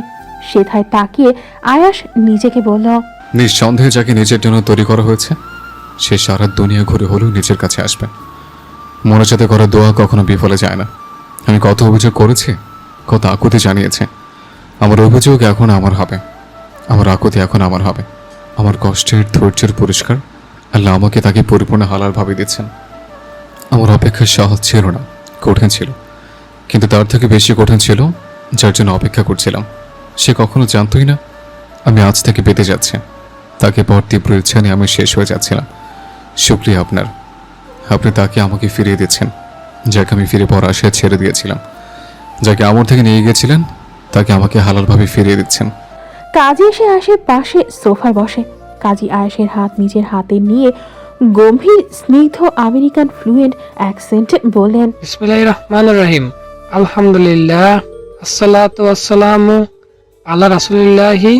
আজ আমি সাক্ষীদের উপস্থিতিতে ইসলামী শরীয়তের আলোকে জনাব আয়াস আহমেদ, পিতা আরিশ আহমেদ এবং জনাব হিয়া আহমেদ, পিতা রাশেদ আহমেদ, এই দুজনের মধ্যে নিকাহ সম্পন্ন করেছি। নির্ধারিত মোহরানায় উভয় পক্ষের সম্পূর্ণ সম্মতিতে এই নিকাহ সংগঠিত হয়েছে। তারপর কাজী আয়েশের দিকে তাকিয়ে হেসে কিন্তু দৃঢ়ভাবে বলল, আপনি কি জনাবা হিয়া আহমেদকে নির্ধারিত মোহরানায় শরীয়ত ও আইনের দৃষ্টিতে নিকাহে কবুল করেছেন? আয়াস শক্ত হাতে কাজীর হাত চেপে ধরো, জোরে একটা শ্বাস নিয়ে বলল, আলহামদুলিল্লাহ, আমি কবুল করছি। কাজী আবারও বললেন, আপনি কি কবুল করেছেন? আয়াস স্পষ্ট কণ্ঠে আবার উত্তর দিল, আলহামদুলিল্লাহ, জি, আমি কবুল করছি। তৃতীয়বার কাজী বললেন, আপনি কি কবুল করেছেন? আয়াস দৃঢ়ভাবে বলল, আলহামদুলিল্লাহ, জি, আমি কবুল করছি। সবাই আলহামদুলিল্লাহ বলল। কাজী হিয়ার বাড়ির দিকে যেতে লাগলো। হিয়া তখন বিছানায় বসেছিল। কাজী যে হিয়ার থেকে দূরে সোফায় বসে আগে ন্যায় বললেন, বিসমিল্লাহির রহমানির রহিম, আলহামদুলিল্লাহ, আসসালাতু আসসালামু আলা রাসূলিল্লাহ। আজ আমি সাক্ষীদের উপস্থিতিতে ইসলামী শরীয়তের আলোকে জনাব আয়াস আহমেদ, পিতা আরিশ আহমেদ এবং জনাব হিয়া আহমেদ, পিতা রাশেদ আহমেদ, এই দুজনের মধ্যে নিকাহ সম্পন্ন করেছি। নির্ধারিত মোহরানায় উভয় পক্ষের পূর্ণ সম্মতিতে এই নিকাহ সংগৃহীত হয়েছে। তারপর কাজী আগের মতো হিয়ার দিকে তাকিয়ে বললেন দৃঢ়ভাবে, জনাব হিয়া আহমেদ, আপনি কি জনাব আয়েশ আহমদকে নির্ধারিত মোহরানায় শরীয়ত ও আইনের দৃষ্টিতে নিকাহে কবুল করেছেন? হিয়ার ভেতরে তখন একটা উত্তাল ঝড় বইছে। ও একটু সময় নিয়ে চোখ বুঝল, সব অতীত মনে করে একটা দীর্ঘশ্বাস ফেলে হেসে বলল, আলহামদুলিল্লাহ, আমি কবুল করছি। কাজী আবার বলেন, আপনি কি কবুল করেছেন? হিয়ার কেন যেন খুব কান্না পাচ্ছে। ও কান্না আটকে স্পষ্ট কণ্ঠে আবার উত্তর দিল, আলহামদুলিল্লাহ জি, আমি কবুল করছি। তৃতীয়বার কাজী বললেন, আপনি কি কবুল করেছেন? হিয়া দৃঢ়ভাবে বলল, আলহামদুলিল্লাহ জি, আমি কবুল করছি। কাজী হেসে বললেন, বারাকাল্লাহু লাকুমা ওয়া বারাকা আলাইকুমা ওয়া জামা বানাইনাকুমা ফি খৈর। আল্লাহ আমাদের জীবনে বরকত দান করুক, কল্যাণের মধ্যে একত্রে রাখুন। সাক্ষীদের উপস্থিতিতে ইসলামী শরীয়ত ও রাষ্ট্রীয় আইনের আলোকে আয়েশ আহমেদ ও হিয়া আহমেদের নিকাহ সম্পন্ন হলো। আল্লাহ এই দম্পত্য জীবনে রহমত ও সুখ দান করুন, আমিন। হিয়া দাঁড়িয়ে আছে কাচের জানালার কাছে। দূরে দাঁড়িয়ে দেখতে লাগলো আয়াসকে। সবাই কোলাকুলি করছে। নিধি পেছন থেকে হিয়াকে বলল, এখানে কি সুন্দর বিয়ে পড়ানো হয়, আমার অনেক ভালো লেগেছে। ইংরেজি ভাষায়ও কি সুন্দর মাধুর্য নিয়ে বিয়ে পড়ানো হয়, অনেক ভালো লাগলো। হিয়া শুধু বাইরের আয়েশের দিকে তাকালো। এক সময় পর রিনভি সবাইকে বলল, এখন চলো, ওকে একা ছাড়ো, আয়েশ ব্রো নিতে আসবে। ও আর কথা না বলে চলে গেল। হিয়া বাইরে তাকিয়ে বলল, অথচ আমি যাকে চাইনি সে কত ভয়ঙ্কর ভাবেই না আমাকে চেয়ে গেছে। আমাকে পেয়ে সে দুনিয়ার মূল্যবান কিছু পাওয়ার মতো খুশি হয়েছে। হায় আফসোস, আমি কি পাগল? কিভাবে আমি একে কষ্ট দিয়েছি। আয়াস কাজী ফিরে আসতে দেখে হেসে নিজের পা বাড়ালো হিয়াকে আনতে। হিয়ার ঘরে যে আয়াস থামল। আয়াস কাজীর পর প্রথম পুরুষকে যে হিয়াকে দেখলো। আয়াস হেসে হিয়ার কাছে এগিয়ে যেয়ে বলল, ভালোবাসি হিয়া, আমি তোমাকে অনেক ভালোবাসি। হিয়া ফিরে আয়াসের দিকে তাকালো। আয়াস হিয়াকে বলল, আমাকে অনুমতি দাও, আমি তোমাকে হালালভাবে প্রথম ছুঁতে যাচ্ছি। আর আমার হৃদয়টা ঠিক তেমনই কাঁপছে, যেমন প্রথম আজান শুনে শিশুর চোখ জ্বলে ওঠে। আজ তোমাকে ছোঁয়া মানে শুধু তোমাকে পাওয়া না, এটা আল্লাহর সামনে দেওয়া প্রতিশ্রুতির শুরু। এই মুহূর্তটা আমি চিরদিন মনে রাখতে চাই, কারণ এই প্রথম আমি আমার হালালকে ছুঁতে যাচ্ছি। হিয়া অশ্রুসিক্ত চোখে তাকিয়ে বলল, আমি অনুমতি দিলাম। আয়াস এগিয়ে গিয়ে হিয়ার চোখের কোণে পানি মুছে কপালে চুমুখে হিয়ার ডান হাত আলতো করে ধরে এগিয়ে যেতে লাগলো। হিয়া মুগ্ধ চোখে তাকিয়ে হেসে বলল, ধন্যবাদ মাবুদ, আমাকে সুযোগ দেওয়ার জন্য। জীবন আমাকে ঠকায়নি, আমাকে দ্বিতীয়বার সুযোগ দিয়েছে নিজের জন্য সঠিক মানুষকে বেছে নেওয়ার জন্য। কে বলে জীবনে ভালোবাসা শুধু একবার আসে, কিন্তু আমি তো জীবনে আরো একবার ভালোবাসতে যাচ্ছি। ভালোবাসা জীবনে বহুতবার আসে, শুধু মানুষ এক থাকে না। হিয়া হেসে তাকিয়ে আছে আয়েশের দিকে। ওরা তখন স্টেজের কাছে। গোলাপি চেরি ব্লসম গাছের নিচ দিয়ে ওরা যাচ্ছে। আয়াস কয়েক পা এগিয়ে আর হিয়া ওর থেকে কয়েক পা পেছনে। আয়াস ওর হাত ধরে সামনে এগিয়ে যাচ্ছে। আয়েশের চোখে মুখে আছে তৃপ্তির হাসি। ও নিজেকে বলল, দুনিয়ার সব থেকে পিওর জিনিস হচ্ছে নসিব। নসিবে থাকলে পুরো দুনিয়া ঘুরে হলেও সে আসবে। নসিবকে কেউ আটকে রাখতে পারে না, কেউ বোকা বানাতে পারে না। সে আসে নিজস্ব পথে, অদৃশ্য এক হাত ধরে জীবনের সব গল্প মেলাতে। বলে আয়াস পেছন ফিরে হিয়ার দিকে মুগ্ধ হয়ে হেসে তাকালো। বাতাসের সাথে ঝরে পড়েছে গোলাপি চেরি ফুল। দুজন দুজনের দিকে তাকালো স্নিগ্ধ একটা হাসি দিয়ে। দূরে দাঁড়িয়ে থাকা প্রত্যেকটা মানুষ হেসে তাকিয়ে আছে। সবাই গোলাপি পোশাক পরেছে। ক্যাথারিন, রিনভি, নিধি সহ সবাই শাড়ি পরেছে। আর ছেলেরা ক্যালভিন, ক্রিস্টিয়ান, ঋষভ, রিকার্ডো সবাই পাঞ্জাবি পাজামা পরেছে। রিধি হিয়ার দিকে তাকিয়ে হেসে বলল, আমার দেওয়া কষ্ট যেন তোকে ভালোবাসা দিয়ে পূর্ণ করে দেয়। হিয়াকে পাশে বসালো আয়াস। কাজী তখন হিয়া আয়াসের দিকে রেজিস্ট্রি পেপার এগিয়ে দিল। এক এক করে হিয়া, আয়াস, সাক্ষী সহ সবাই স্বাক্ষর করল। কাজী তারপর আরবি খুতবা পাঠ করে দুজনের মাথার ওপর দোয়া তুললেন। ক্যালভিন স্নোড্রপকে নিয়ে হিয়ার দিকে এগিয়ে বলল, রিয়াল, একবারও তোমার বুক কাঁপলো না? আমার কথা কি একবারও মনে পড়লো না? আমি তো বিয়ের প্রস্তাব দিয়েছি। আমিও তোমাকে পছন্দ করি। তোমাদের বেঙ্গলি মেয়েদের মতো আমার লিসা হিংসুটে না, ও সতীন নিয়ে খুশি থাকতো। ক্যালভিনের মুখে এমন কথা শুনে অবাক হলো নিধি। ক্যালভিন কি বিবাহিত? কই, ও তো জানে না। ক্যালভিন হেসে ঋষভকে বলল, এই রিস, বেঙ্গলিতে আমি তোমাকে ভালোবাসি এর মানে কি? ঋষভ হেসে বলতেই ক্যালভিন হেসে বলল, আমি তোমাকে ভালোবাসি। দেখো, আমি আজ পাঞ্জাবি পরেছি, কিন্তু তুমি তো দেখছি খেয়ালই করছো না। হিয়া হেসে স্নোড্রপকে নিতে লাগলো। হিয়া প্যাঙ্গুইনটাকে নাম দিয়েছে স্নোড্রপ। ও স্নোড্রপকে নিয়ে বলল, কষ্ট পাচ্ছ কেন? আমি তো বলেছি আমার মেয়ের জয় বানাবো তোমাকে। সাথে সাথে ক্যালভিনের হাসি হাসি মুখ চুপসে বলল, এই তুমি কি ওয়াইল্ডলাইফ মুভি পেয়েছো? জ্যাকের মতো নিজের ক্রাশের মেয়েকে বিয়ে করব? হ্যাঁ, আমাকে কি তুমি নেকড়ে পেয়েছো, নাকি নিজের মেয়েকে ভ্যাম্পায়ার পেয়েছো? না, আমি জ্যাকের মতো ইয়াং থাকবো না। তোমার মেয়ে বড় হতে হতে আমি বুড়ো হয়ে যাব। না না না, আমি এসব মানতে পারবো না। ক্যালভিনের কথা শুনে হেসে দিল সবাই। হিয়া ড্রেস চেঞ্জ করে বসে আছে আয়েশের রুমে। এখন প্রায় 10টারও বেশি বাজে, অথচ এখনো আয়াস আসেনি। অবশ্য আসবে কি করে? বাইরে পাহারায় বসেছে রুইয়াসরা। ওদের লিডার ক্যালভিন হিয়াকে সেই আগে আগে ঢুকিয়ে দিয়েছে। হিয়া বিছানা থেকে উঠে ঘরটা দেখতে লাগলো। বুঝ হওয়ার পর এই ঘরে ও মাত্র 2বার এসেছে। ধূসর রঙের সব। হিয়া জোরে জোরে শ্বাস নিতে লাগলো। আয়েশের ডার্ক পারফিউমের গন্ধ সম্পূর্ণ ঘরময় ছড়িয়ে আছে। হিয়ার এই গন্ধটা খুব ভালো লাগে। আয়াস আয়াস গন্ধ আসে। হিয়া হেসে ফোন হাতে নিল। নিজের আর আয়াসের বিয়ের কয়েকটা ছবি পোস্ট দিল ওর ইনস্টাগ্রামে। ক্যাপশন দিল আলহামদুলিল্লাহ। হিয়া বিছানায় গা এলিয়ে দিল। কেমন অস্থির লাগছে, সাথে লজ্জা লাগছে। ও বিছানায় থেকে উঠে ব্যালকনিতে গেল। বাইরে তখনও লাইটিং আছে, ওখান থেকে স্পষ্ট ও ওদের বাড়ির আলো দেখতে পাচ্ছে। আয়াস দরজার কাছে দাঁড়িয়ে আছে। ওর সামনে ক্যালভিন সহ সবাই দাঁড়িয়ে আছে। আমি শুনেছি বেঙ্গলিদের বিয়ের রাতে গেট ধরে, পর টাকা দিলে বাসর ঘরে ঢুকতে দেওয়া হয়। তো ফটাফট টাকা বের করো, $5 মিলিয়ন দে। ক্যালভিনের কথা শুনে ঋষভ কাশি শুরু করে দিল। ভাগ্যিস ওর বিয়ের সময় ক্যালভিন ছিল না, আল্লাহ বাঁচিয়ে দিয়েছে ওকে। ওর কাশি দেখে ক্যালভিন বিরক্ত হয়ে বলল, রিস, কি শুরু করলি? এভাবে করলেও টাকা দিবে? রিয়া স্বাভাবিক থেকেই বলল, ব্রো, টাকা কম হয়ে যাচ্ছে। নিধি স্নিগ্ধ অবাক হয়ে তাকালো। এই টাকা কম? $1 মিলিয়ন কম? কত রাখতে বলেছো? ক্যাথেলিন এর কথা রুইয়াস বলল, মিলিয়ন কম হয়ে যাচ্ছে মিস, তোমরা $1 ট্রিলিয়ন দাবি করো। সাথে সাথে এবার ঋষভ আরো ভীষণ খেলো। রুইয়াস ওর দিকে তাকিয়ে বলল, কি হয়েছে ব্রো, এমন করছো কেন? ওদের দেখে ট্রিলিয়নের কম পড়বে। তুমি বেঁচে গেছো। আমি রিনকে লুকিয়ে বিয়ে করব, তবু এদের জানাবো না।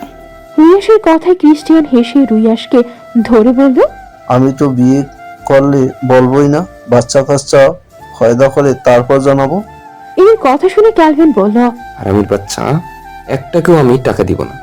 আমার সাই না দিয়ে আমার নিয়ে মজা করছিস? এই আয়াস, টাকা দে ফার্স্ট। আয়াস তীক্ষ্ণ দৃষ্টিতে তাকিয়ে ওয়ালেট থেকে বের করে $1000 ধরিয়ে দিল। ক্যালভিন অবাক হয়ে বলল, এই টাকা তো ক্যাথের এক জোড়া জুতা কিনলেই শেষ। আয়াস স্বাভাবিক গম্ভীর কণ্ঠে বলল। ক্যালভিন মেজাজ দেখিয়ে বলল, 2 টাকা দে। আয়াস আরো $1000 বের করে বলল, এটা নিয়ে যা, আর একটা কথা বলে আমি সব নিয়ে দেব। দরকার নেই আমার বাসরের। বউ থাকলে বাসর আরো করা যাবে, আজকে বাসর করতে হবে নাকি?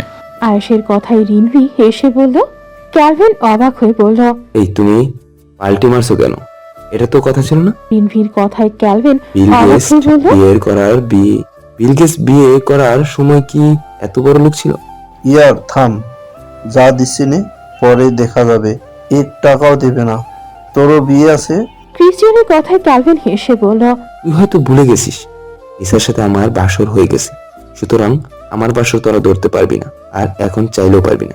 ক্যালভিনের কথায় নিধির খুব খারাপ লাগলো। কোনোভাবে নিজেকে সামলে নিল। ক্যালভিন সেদিকে তাকিয়ে গম্ভীর হয়ে আয়েশের দিকে তাকিয়ে বলল, আর $2 দে, আর $2000 দে। এত কিপটামি কিসের? ডিওরের লিমিটেড এডিশনের পারফিউম ইউজ করছিস, আবার গাড়ি চালাস লেক্সাসের এক্স। টাকার কমতি কোথায়? দে টাকা দে, নাই আজ তোরে বাইরে রেখে আমরা সবাই ভিতরে যেয়ে বসে থাকবো। আয়াসের কথা বাড়ালো না, আরো $3000 দিয়ে ঘরে চলে গেল। ক্রিস্টিয়ান হেসে বলল, 1 মিনিট ধৈর্য ধরতে পারছে না? গড নোস 12 বছর কিভাবে ধৈর্য ধরবে? ওর কথায় উপস্থিত সবাই হেসে দিল। আয়াস ঘরে ঢুকে দরজা নক করলো। হিয়া রুমে নেই দেখে ওয়াশরুমে যেয়ে ফ্রেশ হয়ে বেরিয়ে নিজেও পা বাড়ালো ব্যালকনিতে। হিয়াকে দাঁড়িয়ে থাকতে দেখেও হিয়ার পেছনে যে হিয়ার ঘাড়েও চুমু খেল। হিয়া সেই স্পর্শে শিউরে উঠল। আয়াস ঘাড়ে মুখ গুজে বলল, এই দিনের অপেক্ষা আমি বহু বছর করেছি। একটা সময় পর আমি সেই অপেক্ষাও ছেড়ে দিয়েছি। ভাবিনি তুমি আমার হবে। হিয়া আয়াসের কথার বিপরীতে কিছুক্ষণ চুপ থাকলো। ওর খুব অস্থির লাগছে। হিয়া আয়াসের দিকে ফিরে বলল, আমি তো কখনো ভাবিনি কেউ আমাকে এত ভালোবাসবে। আয়াস হেসে হিয়াকে কোলে তুলে নিল। বিছানায় হিয়াকে শুয়ে ওর পাশে শুয়ে পড়ল। হিয়াকে নিজের বুকের মাঝে রেখে জড়িয়ে ধরে বলল, এই বুকে তোমাকে রাখার জন্য খুব ছটফট করেছে। এই বুকে তোমাকে আঁকড়ে রাখার জন্য কত রাত নির্ঘুম কেটেছে জানো? তৃষ্ণার্ত হৃদয় শুধু তোমার স্পর্শ চায়। প্লিজ আমার বুকের আশ্রয়টা ছেড়ে যেও না। তুমি আছো বলে তো এই বুকের ধ্বনি এখনো বেঁচে আছে। হিয়া কোনো শব্দ করল না, চুপচাপ আয়াসের বুকে বিড়ালের বাচ্চার মতো গুটিয়ে থাকলো। আয়াস হিয়াকে জড়িয়ে ধরে ওর চুড়ে চুমু খেয়ে চোখ বুঝল। আজ এতদিন পর ওর শান্তি লাগছে। হিয়ার বুকের ধ্বনি আয়াসের হৃদস্পন্দনের সাথে মিশে যাচ্ছে, যেন দুজন এক অব্যক্ত প্রতিশ্রুতিতে বাধা পড়েছে। আয়াস আলতো করে হিয়াকে আরো কাছে টেনে নিল, যেন এক মুহূর্তের জন্য ওকে হারানোর ভয়টা দূর করতে চায়। হিয়াও নিঃশব্দে আয়েশের বুকে আরো শক্ত করে গা এড়িয়ে দিল, যেন এই বুকটাই তার চিরচেনা আশ্রয়। আলোটা পর্দার ফাঁক গলে ঘরে ঢুকে পড়েছে। নরম রোদ হিয়ার মুখে এসে পড়তেই সে চোখ কুঁচকে একটু নড়ে চড়ে উঠল। আয়াস তখনও ঘুমাচ্ছে। ওর এক হাত হিয়ার কোমরে জড়ানো, যেন সারা রাত ঠিক এভাবেই ওকে আগলে রেখেছিল। হিয়ার ঠোঁটে অজান্তে এক টুকরো শান্ত হাসি ফুটে উঠল। অনেকদিন পর এমন নিশ্চিন্তে ঘুম আর এমন প্রশান্ত সকাল।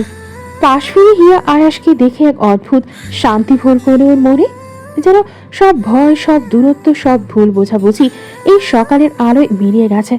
বাইরে পাখিরা কিচিরমিচি করছে, বাতাসে হালকা ফুলের গন্ধ, আর ঘরের ভেতর ভাসছে এক নীরব ভালোবাসার আবেশ।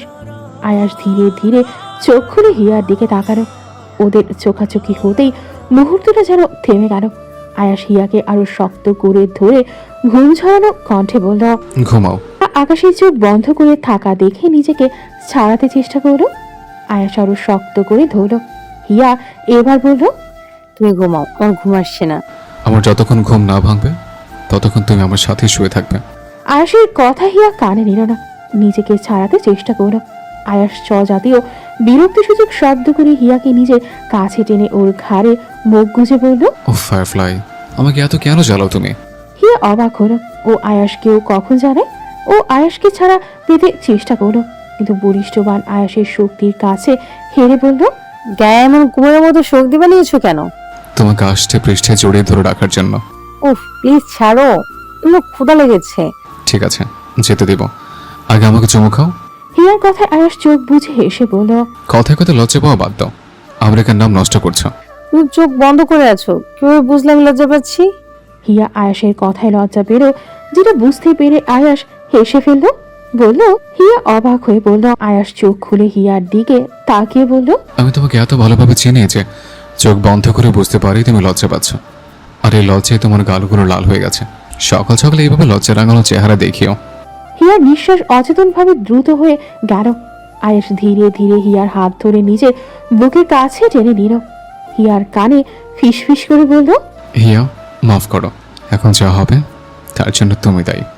আমাকে ঘুম থেকে না জাগলে এমন করতাম না। বলে হিয়া ঠোঁটের উপর আলতো স্পর্শে চুমু খেল। হিয়া অস্বস্তিতে আয়াসকে আটকাতে চাইল। আয়াস হিয়াকে বলল, আমাকে অনেক অপেক্ষা করিয়েছ, প্লিজ আর না। হিয়ার খুব লজ্জা লাগলো। ও আয়াসকে বলল, আমার। আয়াস সম্পূর্ণ শেষ করতে দিল না।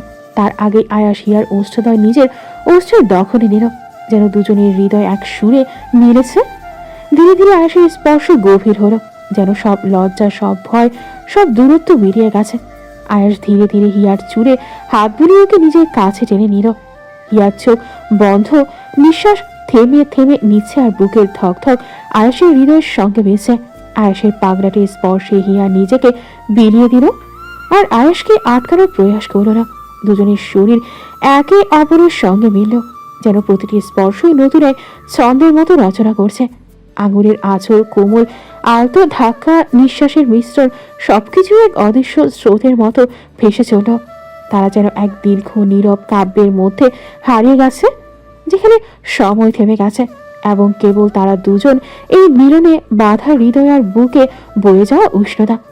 বাইরে ভোরের হালকা আলো ঘরে ঢুকছে, আর সেই আলো যেন তাদের মুহূর্তটাকে আরো উজ্জ্বল করে তুলেছে। একটি সম্পূর্ণ নিঃশব্দ ভালোবাসার সকাল। হিয়া বিছানায় বসে আছে, আয়াস শাওয়া নিচ্ছে। হিয়া সকালে সব মনে করতেই বিড় করে আয়াসকে অসভ্য বলল। এখন প্রায় 10টা বাজে, সবাই কিছুক্ষণ আগে ঘুম থেকে উঠেছে, অনেকে নাকি এখনো ওঠেনি। আয়াস কোমরে তোয়ারে পেঁচিয়ে চুল মুছতে মুছতে বেরিয়ে আসলো ওয়াশরুম থেকে। হিয়াকে বসে থাকতে দেখেও হিয়ার কাছে যেয়ে বলল, ওকে, কোথাও ব্যথা করছে? হিয়ার এবার লজ্জায় গাল লাল হয়ে গেল। আয়াস যে এমন বের হবে ও কখনো ভাবেনি। গম্ভীর হয়ে থাকা আয়াসকে ও আসলে চিনতে পারেনি।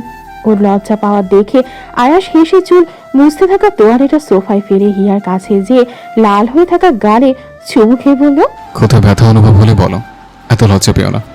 আয়াসের কথায় হিয়া কথা বলতে পারে না, শুধু ওপর নিচ মাথা নাড়িয়ে বোঝানো ঠিক আছে। আয়াস ওর কাজে হেসে বলল, একটু লজ্জা অন্যান্য দিনের জন্য ধরে রাখো, একদিনে সব লজ্জা পেয়ে গেলে বাকি দিনে কি হবে? বলেই আয়াস চাপা হাসি দিয়ে আলমারি থেকে ট্রাউজার আর শার্ট বের করে পরে আয়নার সামনে যে চুলে চিরুনি করতে লাগলো। হিয়া আয়াসের দিকে তাকিয়ে বিড়বিড় করে বলল, অসভ্য। পৃথিবীর প্রত্যেকটা পুরুষ অসভ্য, সভ্য হলে জনসংখ্যা এত বৃদ্ধি পেত না। হিয়া অবাক হয়ে বলল, তুমি তো নির্লজ্জ, আমি জানতাম না। আয়াস হেয়ার ব্রাশ জায়গায় রেখে ওর সামনে দাঁড়িয়ে বলল, নিজের ব্যক্তিগত নারীর কাছে সবার নির্লজ্জ। আমি নতুন নই। তুমি খুব খারাপ। এত কিছু করার পরে এখন মনে পড়লো আমি খারাপ? আয়াসের কথা হিয়া আর কিছু বলল না। আয়াস আজ ওকে লজ্জা দিয়ে মেরেই ফেলবে, তার থেকে চুপ থাকা ভালো। আয়াস হিয়ার কাছে যেয়ে বলল, কোনো সমস্যা হলে বলবে, লোকাবে না। আমি অনেক জেন্টলি ছিলাম, তবু সমস্যা হলে বলবে। হিয়া আয়াসের দিকে তাকিয়ে বলল, সমস্যা একটা আছে। কি? তোমার এই কুমিরের মতো বডি কমাবে। আমার বডি কুমিরের মতো? আর কোনো প্রাণী নেই, সবসময় কুমির কুমির কেন করো? হিয়া এবার মজা পেল, ও চাপা হেসে বলল, কারণ তুমি কুমির। আয়াস হিয়ার কথার মানে বুঝে হেসে দিয়ে বলল, বি সেফ, কুমিরের কিন্তু বড় বড় দাঁত আছে, আর তুমি কিন্তু কুমিরের সাথেই থাকবে। তুমি দারুণ খারাপ, আগে জানলে আমি তোমার আশেপাশে থাকতাম না। হিয়ার কথায় আয়াস বাঁকা হাসল, যেটা দেখে হিয়া ভ্রু কুঁচকে বলল, তুমি হাসছো কেন? এই তুমি কি? আয়াস হিয়ার কথা শেষ করার আগেই বলল, শুধু একটা শুকনো চুমু খেয়েছিলাম। হিয়া আকাশ থেকে পড়ো, ও দাঁড়িয়ে বলল, কি হবে করছো তুমি এমন? তোমাকে যেদিন ওই ছেলেগুলো নিয়ে গেছিল। আয়াসের কথা হিয়া অবাকের চরম পর্যায়ে যেয়ে বলল, তুমি আমার অসুস্থতার সুযোগ নিয়েছো। আমি একটা শুকনো চুমু খেয়েছি, এটাকে সুযোগ নিয়ে বলে না। আয়েশের কথা হিয়া কপট রাগ দেখিয়ে বলল, শুকনো খাও ভেজা খাও, কেন খেয়েছো? এটাকে সুযোগ নেওয়া বলে না? আয়েশ এবার প্রাণ খুলে একটা হাসি দিল, যেই হাসি দেখে হিয়ার রাগ ক্ষোভে গেল। আয়েশ হাসতে হাসতে বলল, আজ সকালে যা হলো এটাকে সুযোগ নেওয়া বলে, একটা শুকনো চুমুকে সুযোগ দেওয়া বলে না। আচ্ছা, তোমার যখন মনে হলো আমি সুযোগ নিয়েছি, তাহলে তুমিও সুযোগ নাও। বলে আয়েশ হেসে ঝুঁকে নিজের গাল পেতে দিল হিয়ার কাছে। হিয়ার এমন করে কয়েক পা পিছিয়ে গেল। তখনই দরজায় নক পড়ল। অপর পাশ থেকে ক্রিস্টিয়ান বলল, এই আর কতক্ষণ দরজা বন্ধ করে থাকবি? একেবারে বাচ্চা কাচ্চা বানিয়ে বের হবি নাকি? ওর কথায় অপর পাশে হাসির রোল পড়ল। ক্যালভিন হেসে বলল, ঋষের সাথে প্রতিযোগিতা দিচ্ছিস নাকি? ভাই কি শুরু করলি? ঋষ ক্যাতের সাথে প্রতিযোগিতা করলো আর তুই ওর সাথে প্রতিযোগিতা করছিস? আয়াস ওদের কথা শুনে হিয়ার দিকে তাকালো। হিয়া তখন লজ্জায় মাথা নিচু করে রেখেছে। আয়াস হেসে যেয়ে দরজা খুলে বলল, আমার তো তোর প্রতি একটা দায়িত্ব আছে কেলভি। হিয়া যখন বলেছে আমাদের মেয়ের সাথে তোর বিয়ে দেবে, তখন আমার আর দেরি করে কি লাভ বল? যত দেরি হবে তত তুই বুড়ো হয়ে যাবে। শেষে দেখা গেল আমার মেয়ে তোকে পছন্দ করলো না। আয়াসের কথায় ক্রিস্টিয়ান বলল, এক রাতেই আমার বন্ধুর মুখে খই ফুটছে। হিয়ারা সবাই বাইরে যাবে, ক্যাথারিন, রিকার্ডো সহ সবাই যাবে। আয়াস ড্রয়িং রুমে বসে আছে। হিয়া ওর থেকে দূরে বসে আছে, ওর পাশে নিধি বসে আছে। ওর অবাধ চোখগুলো লুকিয়ে ক্যালভিনকে দেখছে। হিয়া অন্যমনস্ক ছিল। আচমকা ক্রিস্টিয়ান এর হাসার আওয়াজে ধ্যান ভাঙল। ক্রিস্টিয়ান আর ক্যালভিন আয়াসের কাঁধে হাত রেখে বলছে, ইয়ার এত লম্বা লম্বা শার্ট কেন পরছিস? ইয়ার কারুকার্য লুকাতে চাইছিস? আয়াস তীক্ষ্ণ দৃষ্টিতে তাকালো ওদের দিকে। ঋষভ মুখ টিপে হাসছে, সাথে রিকার্ডো। ক্রিস্টিয়ান হেসে আয়াসের কাছে যেয়ে বলল, আচ্ছা শার্ট খুলে ফেলো, দেখি আমরা একটু। হিয়া চুপ করে দাঁড়ালো। আশেপাশে বড় কেউ আছে কিনা দেখতে লাগলো। এদের যে অবস্থা, বড় কেউ থাকলে লজ্জায় মরে যাবে। ক্রিস্টিয়ান তো এক প্রকার জোর করে আয়েশের কাছে থেকে শার্ট খুলতে চাচ্ছে। রুইয়া সেই অবস্থা দেখে রিনভিকে বলল, তোমাকে বিয়ে করার বছর খানিক আগে আমি আমার সব ফ্রেন্ডের সাথে ঝগড়া করে সম্পর্ক নষ্ট করব। বড়ের মতো এত ধৈর্য আমার নেই। ওর কথায় স্নিগ্ধ হেসে দিল। নিধি ওর পাশে দাঁড়িয়ে মুখ চেপে দাঁড়িয়ে আছে। নিধি আর ঋদ্ধ বসে কাহিনী দেখছে। সেই মুহূর্তে আয়েশের মা ইশরা চলে আসলো। আয়েশ ওর মাকে দেখে ক্রিস্টিয়ানকে কাঁধে তুলে সবাইকে বেরোতে বলল। আয়েশ গোটা ক্রিস্টিয়ানকে এভাবে কাঁধে নিয়ে যাওয়া দেখে সবাই অবাক হলো। ক্যালভিন অবাক হয়ে নিজের দিকে তাকালো। ওরা ছেলেরা প্রায় সেম হাইট, বডি। ক্যালভিন হা হয়ে ইশরার দিকে ফিরে বলল, আন্টি, এটাকে তুমি কি খাওয়াও? ওটা ক্রিস্টিয়ানকে কাঁধে তুলে বেড়ে যাচ্ছে, তাই কুমিরের মতো শক্তি। কুমির শব্দ শুনে আয়াস থেমে ভারী ক্রিস্টিয়ানকে ছেড়ে দিল। ক্যালভিনও আয়াসকে কুমির বলেছে দেখে হিয়া মিটিমিটিয়ে হাসতে লাগলো, যেটা দেখে আয়াস মেজাজ খারাপ করে নিজের ভারী কি কণ্ঠে বলল, হিয়া একদম হাসবে না। সাথে সাথে হিয়া জোরে হেসে দিল। ক্যালভিন আয়াসের দিকে তাকিয়ে বলল, এই কুমির, এত শক্তি কই পাস? আমরা তো জিম করি, ওই আমাদের তো এত শক্তি নেই। আমি তো আর তোদের মতো শয়তানি করি না, করলে এত শক্তি তোদেরও থাকবে। আর খবরদার, আমাকে যদি কুমির বলেছিস। ক্রিস্টিয়ান পেছন থেকে বলল, ইয়ার আমি 78 কেজি, কিভাবে কাঁধে নিলে? তোকে কাঁধে নিয়ে আমার কাঁধ মারা গেছে, এত ভারী কেন? আয়াসের কথায় ক্রিস্টিয়ান হা হয়ে বলল, আমাকে অপমান করলি? আমি বাইরে ওয়েট করছি। বলেই আয়াস আর এক মিনিটও দাঁড়ালো না, গট গট করে বেরিয়ে গেল। সেদিকে তাকিয়ে হিয়া হাসা থামালো। মুনলিট উইসপার্সে বসে আছে সবাই, শুধু বাড়ির বড়রা নেই এখানে। হিয়া আয়াসের পাশে বসে খাবার খাচ্ছে। ওদের একদম পেছনে কিছু মিউজিশিয়ান মিউজিক প্লে করছে। সবাই এনজয় করতে করতে খাবার খাচ্ছে। আয়াসের দখলে খুব বড় বড় একটা টেবিল, 14 জন বসেছে। এক সময় ক্রিস্টিয়ান বলল, ইয়াস একটা গান কর। এতদিন তো হিয়াকে ডেডিকেট করে গিয়েছিস, কিন্তু জানাসনি আজ সরাসরি ডেডিকেট কর। সবাই ভেবেছিল আয়াস হয়তো না করবে, কিন্তু ও না করে এগিয়ে গেল গিটারিস্টের কাছে।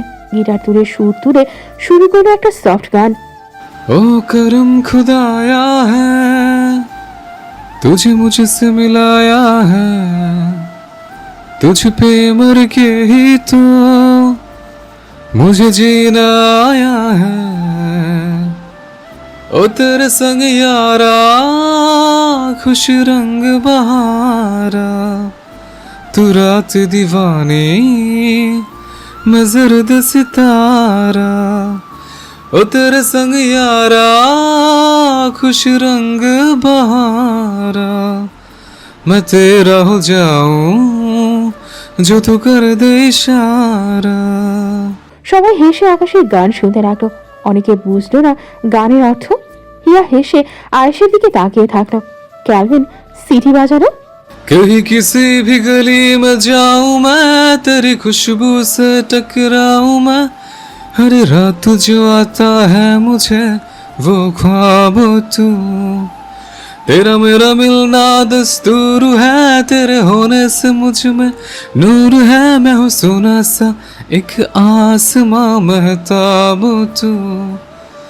ओ करम खुदाया है तुझे मैंने जो पाया है, तुझ पे मर के ही तो मुझे जीना आया है।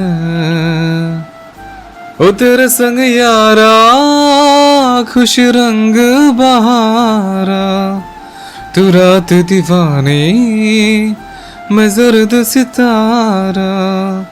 ओ तेरे संग यारा खुश रंग बहारा, तेरे बिन अब तो न जीना गवारा। গান শেষ হতেই করতালি দিয়ে ক্রিস্টিয়ান ঋষভ উঠে আয়েশকে জড়িয়ে ধরল। ঋদ্ধ তাকিয়ে হিয়ার মুখের হাসি দেখলো। দেখতে দেখতে 1 মাস কেটে গেছে। আজ রিধিরা সবাই দেশে ফিরে যাবে। সন্ধ্যায় ফ্লাইট যে যার মতো গোছগাছ করছে। রিনভি, হিয়া নিধির রুমে বসে আছে। নিধি সবার দেওয়া গিফটগুলো লাগেজে উঠাচ্ছে। রিনভি হাসতে থাকা হিয়াকে বলল, দিন দিন তোর মুখের উজ্জ্বলতা বৃদ্ধি পাচ্ছে, রহস্য কি? নিধি হেসে হিয়ার দিকে তাকালো। হিয়া দুজনের দিকেই তাকিয়ে বলল, মানসিক শান্তি। মানুষ মন থেকে ভালো থাকলে তার বাহ্যিক সৌন্দর্য এমনিতেই সুন্দর হয়ে যায়। নিধি বলল, তাহলে তুই আয়েশ ভাইকে ভালোবাসিস? রিনভিও আগ্রহ নিয়ে তাকালো হিয়ার দিকে। হিয়া বিছানা ছেড়ে বলল, first love change your nature, but second love change your life. Yes, I am your love with Ayash. আমি ভালোবেসে ফেলেছি ওকে। ও আমার সম্পূর্ণ জীবন বদলে দিয়েছে। কেউ বলার পর থেকে আমি ফিল করতে পেরেছিলাম ওকে কোনো কিছুতে না করতে পারছিলাম না। খুব অবাক হয়েছিলাম। মাত্র 1 মাসের বিয়ে আমার 6 বছরের ভালোবাসাকে ভুলিয়ে দিল। হিয়া হেসে ওদের দিকে তাকিয়ে বলল, এটা হয়তো একটা হালাল পবিত্র সম্পর্কের শক্তি। রিধি রিনভি দুজনেই হেসে তাকালো হিয়ার দিকে। এয়ারপোর্টের সবাই দাঁড়িয়ে আছে। বলতে গেলে ক্যাথারিন রিকার্ডো থেকে শুরু করে ক্যালভিন ক্রিস্টিয়ান পর্যন্ত এসেছে। আহমেদ বাড়ির মেজ কর্তা সবাইকে এক এক করে ধরে বাংলাদেশে যাওয়ার জন্য ইনভাইট করেছে। ঋদ্ধ রিধি হিয়ার কাছে দাঁড়িয়ে আছে।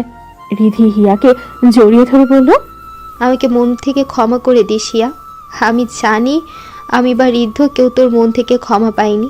রিধির কথা হিয়া রিধিকে জড়িয়ে বলল, আমি মন থেকে ক্ষমা করেছি তোমাদের। রিধি হেসে বলল, মিথ্যা। হিয়ার মাথা নিচু করে হেসে বলল, তোমাদের তো বলেছিলাম মনের ওপর জোর করা যায় না। আমার মন থেকে যদি ক্ষমা না আসে এখানে আমার কি করার বলো? আমি ছোট থেকেই দেখেছি বাবা তার ভাইদের খুব ভালোবাসে। আমি চাই না আমার জন্য বাবা তার ভাইদের সাথে সম্পর্ক ছিন্ন করুক। তাই তোমাদের ক্ষমা করেছি, কিন্তু মন থেকে ক্ষমা করতে পারবো কিনা আমি জানি না। মন যদি ক্ষমা করতে আমার আপত্তি নেই। হিয়ার এমন কথা শুনে রিধির চোখ ছলছল করে উঠল। হিয়া সেদিকে তাকিয়ে সামনে রোকসানা রশিদের দিকে এগিয়ে গেল। নিধি রিনভিকে জড়িয়ে ধরে বিদায় দিল। এক এক করে সবার কাছে গেল। ক্যালভিনের সামনে দাঁড়াতেই ক্যালভিন হেসে নিধিকে বলল, আবার এসো, এবার সাথে করে নিজের হাজবেন্ডকেও নিয়ে এসো, আর আমাদের দাওয়াত দিও। একা একা বিয়ে ওর না কিন্তু। নিধি হেসে দিল ক্যালভিনের কথায়। নিধি হিয়ার কাছে ক্যালভিন সম্পর্কে সব শুনেছে। নিধি শুনে ভালো লেগেছে। 7 বছর আগে মারা যাওয়া প্রেমিকার জন্য ক্যালভিনের ভালোবাসা দেখে নিধি অবাক হয়েছিল। সেদিনও সিদ্ধান্ত নিয়েছিল ও আর ক্যালভিন সম্পর্কে ভাববে না। ক্যালভিনের ভালোবাসা শুধু লিসার জন্য। নিধি হেসে বলল, কিন্তু আমার বিয়েতে ইনভাইট করলে হিয়ার মতো গিফট হিসেবে বিড়াল দিবে? ক্যালভিন হাসলো নিধির কথায়। ও জানতো ওর প্রতি নিধির অনুভূতি। নিজেই এই ব্যাপারে নিধির সাথে কথা বলার আগেই নিধি নিজেই সব ঠিক করে ফেলেছে, যেটা অনেক ভালো লেগেছে ওর। ও ভেবেছিল নিধি হয়তো রিধির মতো, কিন্তু ওকে ভুল প্রমাণ করেছে নিধি। নিধি ওকে একদিন বলেছিল, ক্যালভিন তোমার আর লিসার অ্যানিভার্সারিতে আমাদের ডেকো, কিন্তু ক্যালভিন নিধি থেকে এমন কথা শুনে অনেক খুশি হয়েছিল। নিধি যাওয়ার আগে ক্যালভিনকে বলল, ও শোনো, এবার আসলে আমরা লিসা আর তোমার বিয়ে দিব। ক্যালভিন হেসে বলল, বিয়ে দেওয়ার জন্য হলেও ওকে লাগবে। আরে আমি দেখছিলাম আমাদের ওখানে একটা মেয়ে ছবির সাথে বিয়ে করেছিল। ছবির মানুষটা মারা গেছিল, তাই এমন করেছিল। অবশ্য মেয়েটা পাগল ছিল, সেটা সমস্যা না। আমরা তোমার সাথে এবার লিসার বিয়ে দিয়ে দিব। ক্যালভিনের বুদ্ধিটা ভালো লেগেছে। ও হেসে সম্মতি দিল। এক এক করে সবাই চলে গেল। ফ্লাইট ছাড়া আগ অব্দি রাশেদ দাঁড়িয়েছিল। 7 মাস চোখের পলকে চলে গেছে। এই 7 মাসের অনেক কিছু বদলেছে। ক্যাথারিন রিকার্ডোর যমজ মেয়ে হয়েছে, নাজিরও একটা ছেলে হয়েছে। বয়স আজ 15 দিন।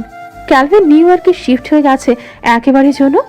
রিনভি রুয়াসের আয়োজন করে এঙ্গেজমেন্ট হয়েছে আরো 3 মাস আগে। হিয়া, আকাশ, আয়াস এখন নিউ ইয়র্ক থাকে। আয়াস একটা ডুপ্লেক্স বাড়ি কিনেছে। হিয়াকে এখানকার ইউনিভার্সিটিতে শিফট করিয়েছে। আয়াসের কেবিনে বসে ফাইল দেখে যাচ্ছে। সামনের মাসে ওরা সবাই বাংলাদেশে যাবে। নিধির বিয়ে ঠিক হয়েছে। স্নিগ্ধর হসপিটালের এক ডক্টর নিধিকে দেখে পছন্দ করেছিল। সেই স্নিগ্ধর কাছে বিয়ের প্রস্তাব দিয়েছিল। আপাতত আয়াস সব ফাইল ঠিক রাখছে। সামনে লম্বা ছুটিতে থাকবে বিধায় এখন সব দেখে নিচ্ছে। আচমকা হিয়ার কল আসায় আয়াস কল রিসিভ করে কথা বলার আগেই অপর পাশ থেকে হিয়ার কান্নার আওয়াজ পেল। আয়াস চিন্তিত হয়ে অনেকবার জিজ্ঞাসা করল, কিন্তু হিয়া কান্না ছাড়া আর কিছু বলল না। একটা সময় পর কল কেটে গেল। আয়াস বহুবার চেষ্টা করেছে কল কানেক্ট করে, কিন্তু কিছুতেই হচ্ছে না। আয়াস তাড়াহুড়ো করে বেরিয়ে গেল। বারবার কলিং বেল বাজালো আয়াস, কিন্তু কেউ দরজা খুলছে না, সার্ভেন্টও খুলছে না দেখে আয়াস আরো চিন্তিত হলো। কিছুক্ষণ পর ক্যালভিনকে দরজা খুলতে দেখে আয়াস অবাক হলো। এই আপদটা আবার কখন আসলো? আয়াস ভেতরে ঢুকেই দেখলো হিয়াবাদের সবাই বসে আছে, এমনকি হিয়ার বাবা মা মামা থেকে শুরু করে রিনভি পর্যন্ত। আয়াস ভেতরে ঢুকলো। ক্যালভিন খুব খুশি, যেটা ওর চেহারা দেখলে বোঝা যাচ্ছে। আয়াস ভেতরে আসতেই রুয়াস আয়াসকে মিষ্টি খেতে দিল। আয়াস অবাক হলো। ঋষভের পাশে এসে বলল, তুই খুব লেট ইয়ার, আমার বন্ধু হয়ে এত দেরি করলি? 7 মাস লাগলো, এত দেরি? আয়াস ভ্রু কুচকে তাকালো ওর দিকে। আরিশ এগিয়ে আয়াসের কাছে এসে বলল, অভিনন্দন বাবা, আমি আজ অনেক খুশি। আয়াস এবার আশ্চর্য হলো, কি হয়েছে না বলে এটা ওটা বলে যাচ্ছে। ক্যালভিন ওর চেহারা দেখে হেসে বলল, এত বড় কাজ করে এখন অবুঝ সাজা হচ্ছে। ওফ ক্যালভি, কি হয়েছে সেটা বল। আয়াসের কথায় আরিশ হেসে বলল, আমি তো ভেবেছিলাম হিয়া তোমাকে জানিয়েছে। যাই হোক, আমি জানাচ্ছি, তুমি বাবা হচ্ছ, আমি দাদা হচ্ছি। হিয়া প্রেগনেন্ট। আয়াস শুনে কি করবে বুঝে পাচ্ছে না। ওর এমন অবস্থা দেখে ক্রিস্টিয়ান হেসে ওকে জড়িয়ে ধরে বলল, এ তো অবাক তো রিসও হয়নি। আয়াস বিপরীত কিছু বলল না, হিয়ার উদ্দেশ্যে উপরে গেল। হিয়া চুপ করে বসে আছে বিছানার ওর পাশে, নাজ আর ক্যাথারিন। আয়াসকে আসতে দেখে ওরা বেরিয়ে গেল। আয়াস হিয়ার কাছে যেয়ে দাঁড়ালো। হিয়া ছলো ছলো চোখে আয়াসের দিকে তাকালো। আয়াস হিয়াকে জড়িয়ে ধরে বলল, তুমি জানো হিয়া, আমি কখনো ভাবিনি আমার জীবনে এমন একদিন আসবে যে দিনটা আমার সমস্ত অনুভূতি, স্বপ্ন আর ভালোবাসা একসাথে জেগে উঠবে। আজ তুমি আমাকে পৃথিবীর সবচেয়ে বড় উপহারটা দিয়েছ, বাবা হওয়ার সুখ। আমি অবাক, আনন্দিত আর অদ্ভুতভাবে শান্তিতে আছি। তোমার ভেতরে আমাদের একটা বড় অংশ হচ্ছে, এই ভাবনাটি আমার বুকটা ভরে দিচ্ছে। ধন্যবাদ হিয়া, আমার জীবনটাকে এত সুন্দর করে তোলার জন্য। আয়াসের কাপা কণ্ঠ শুনে হিয়া বুক থেকে মাথা তুলে চাইল। আয়াস কি কাছে? হিয়া তাকিয়ে দেখলো আয়াস সত্যি সত্যি কাছে। হিয়া আবারও অবাক হলো, ছেলেদের কান্না সহজে দেখা যায় না, যেটা হিয়া দেখতে পাচ্ছে। হিয়া মুচকি হেসে আয়াসের দাড়িওয়ালা গালে চুমু খেয়ে পড়ল। ভালোবাসি অ্যাশ, আমি তোমাকে অনেক ভালোবাসি। আমার জীবনে আসার জন্য তোমাকে অনেক অনেক ধন্যবাদ, অনেক ধন্যবাদ। হিয়া এই প্রথম আয়াসকে ভালোবাসি শব্দটা বলল। আয়াস হেসে হিয়ার কপালে চুমু খেয়ে বলল, ভালোবাসি, তোমাকে অনেক ভালোবাসি। রিনভি হাতে একটা কাগজ নিয়ে দৌড়ে ড্রয়িং রুমে গেল, যেখানে আগে থেকে উপস্থিত সবাই। নিধি বিয়ের সাজে বসে আছে, ওর পাশে চিকন রিধি বসে আছে। ওর একদম কঙ্কালের মতো শরীর হয়ে গেছে। আমেরিকান ডাক্তার দেখানো হচ্ছে ওকে, আগে থেকে অনেকটা ভালো আছে ও। বাংলাদেশে হিয়ারা সবাই এসেছে, ক্যালভিন ক্রিস্টিয়ানও এসেছে, শুধু ক্যাথারিন রিকার্ডো আসেনি। রিনভি আজ শাড়ি পরে বাঙালি সাজ দিয়েছে। কোনো রকম দৌড়ে এসে সবাইকে বলল, গাইস, আমি মেবি লাভ লেটার পেয়েছি। সবাই অবাক হলো ওর কথায়। রুইয়াস চরম বিরক্ত হলো, যেটা দেখে ঋদ্ধ শান্ত হতে বলল। ঋষভ এগিয়ে বলল, কি লেখা আছে? আর বলো না, এটা তো মেবি বাংলাতে লেখা। আমি কি বাংলা পড়তে পারি? রিনভি ছোট উঠে বলল, আমাকে দাও, আমি পড়ে দিচ্ছি। সাথে সাথে বউ সাজার নিধি উঠে বলল। রিনভিও নিধিকে দিল, কারণ ওদের ভেতরে শুধু হিয়া টুকটাক বাংলা পড়তেও লিখতে পারে, তাছাড়া আর কেউ পারে না। নিধি সাদা কাগজটা খুলে পড়া শুরু করলো। প্রিয় বিদেশিনী, তোমার ওই নীল চোখের গভীরতায় আমি হারিয়ে গেছি, যেন সেই চোখের মধ্যে পুরো একটা সমুদ্র লুকিয়ে আছে, শান্ত কিন্তু টানে ভেতরের দিকে। প্রথম যেদিন তোমাকে দেখেছিলাম সেদিন থেকেই তোমার প্রেমে পড়েছি আমি, ঠিক যেন এক ঝলক হঠাৎ অন্ধকার ঘরটাকে আলো করে দেয় সেই আলো। আমি তোমার নামটা পর্যন্ত ঠিক করে জানি না, তবু অদ্ভুতভাবে তোমাকে চিনে ফেলেছি। মনে হয় তোমার হাসির কারণ, হাঁটার ভঙ্গি, চোখের ভাষা, এগুলোই যেন তোমার পরিচয়। তুমি জানো না, কিন্তু তোমাকে দেখার পর প্রতিটা সন্ধ্যায় আমি তোমার কথা ভেবে বসে থাকি। ভাবি যদি একদিন তুমি জানতে কেউ চুপচাপ তোমাকে ভালোবেসে ফেলেছে, কোনো দাবি ছাড়া, কোনো শর্ত ছাড়া, ঠিক যেমন আকাশ ভালোবাসে সমুদ্রকে, দূর থেকে নীরবে। তুমি হয়তো আমার এই অনুভূতি কখনো জানতে পারবে না, তবু এই চিঠিটা লিখে রাখলাম, যেন এক অজানা ভালোবাসার নীরব সাক্ষী হয়ে থাকে, শুধু তোমার জন্য। একজন অচেনা প্রেমিক পুরুষ। সবাই অবাক হলো। রিনভি তো হা হয়ে গেল। নাচ ঠোঁট ফুলিয়ে বলল, আহা, কি সুন্দরভাবে প্রপোজ করছে। ইস, আমাকেও যদি কেউ করতো। ঋষভ রেগে বলল, বাচ্চার চিঠি পাওয়ার বয়সে নিজের জন্য চিঠির আশা করছো। তুমি কি আমাকে ইনডাইরেক্টলি বয়স্ক বলছো? নাজের কথায় ঋষভ বলল, ইনডাইরেক্টলি বলার কি আছে, আমি ডাইরেক্টলি বলছি, তুমি বুড়ো হয়ে গেছো, তোমার একটা ছেলে আছে, এর বাইরে আর কিছু ভাববে না। নিধি হেসে দিল। তখনই বাইরে থেকে হইচয়ের আওয়াজ আসলো। সবাই বুঝলো বর এসে গেছে। সাথে সাথে সবাই বের হতে লাগলো। স্নিগ্ধ ক্যালভিনকে বলল, ভাই গেট তুমি ধরবে, তোমরা বিদেশগুলাও। ক্রিস্টিয়ান অবাক হয়ে বলল, কেন? ভাই গেট তুমি ধরবে, তোমরা বিদেশিগুলো আগে যাও। আরে গেট ধরতে হবে না, আমি শিওর ক্যালভিন ভাই গেট ধরলে বলবে 5 মিলিয়ন দাও। আর তোমরা তো বিদেশি, শুধু হিয়া আর আয়াসের চুল কালো, বাকি সবার চুল এক এক রঙের। তোমাদের দেখে তোমাদের ডিমান্ড মেনে নিতে চাইবে। হ্যাঁ, ও তো অ্যামাউন্ট দিতে চাইবে না, 1 লাখ দিলেই হবে। স্নিগ্ধর কথা ক্যালভিন বলল, আমি শুনেছি আমাদের ডলারের দাম এখানে অনেক, ওরা দিতে চাইবে। আরে বলো না, বর যে কি খারাপ। যখন রিটার্ন করতাম তখন খালি এটা ওটা ঘাড়ে চাপিয়ে দিত, অনেক শয়তান। ওষুধ কোম্পানি সেই টাকা দেয়, টাকা দেবে না মানে? তুমি বরং 10 মিলিয়ন চেও। ওর এমন কথায় অবাক হলো সবাই। মানে কি শয়তানি বুদ্ধি? অনেক বলা বলির পর গেটের টাকা 2 লাখ ধরা হয়েছে। বিদেশিরা গেট ধরেছে বলে বরপক্ষ ভাব বজায় রেখে 2 লক্ষ টাকা দিয়ে দিয়েছে। বিয়ে ঠিকঠাক ভাবে সম্পূর্ণ হয়েছে। বিদায়ের কান্নাকাটি দেখে সবাই অবাক হলো।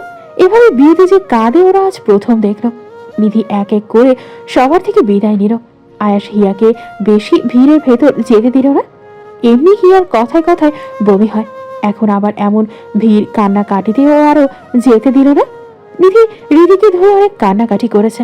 নিধির গাড়িতে ওঠার পর পরই রিধি ঋদ্ধকে বলল, প্লিজ আমাকে একটু ঘরে নিয়ে যাও।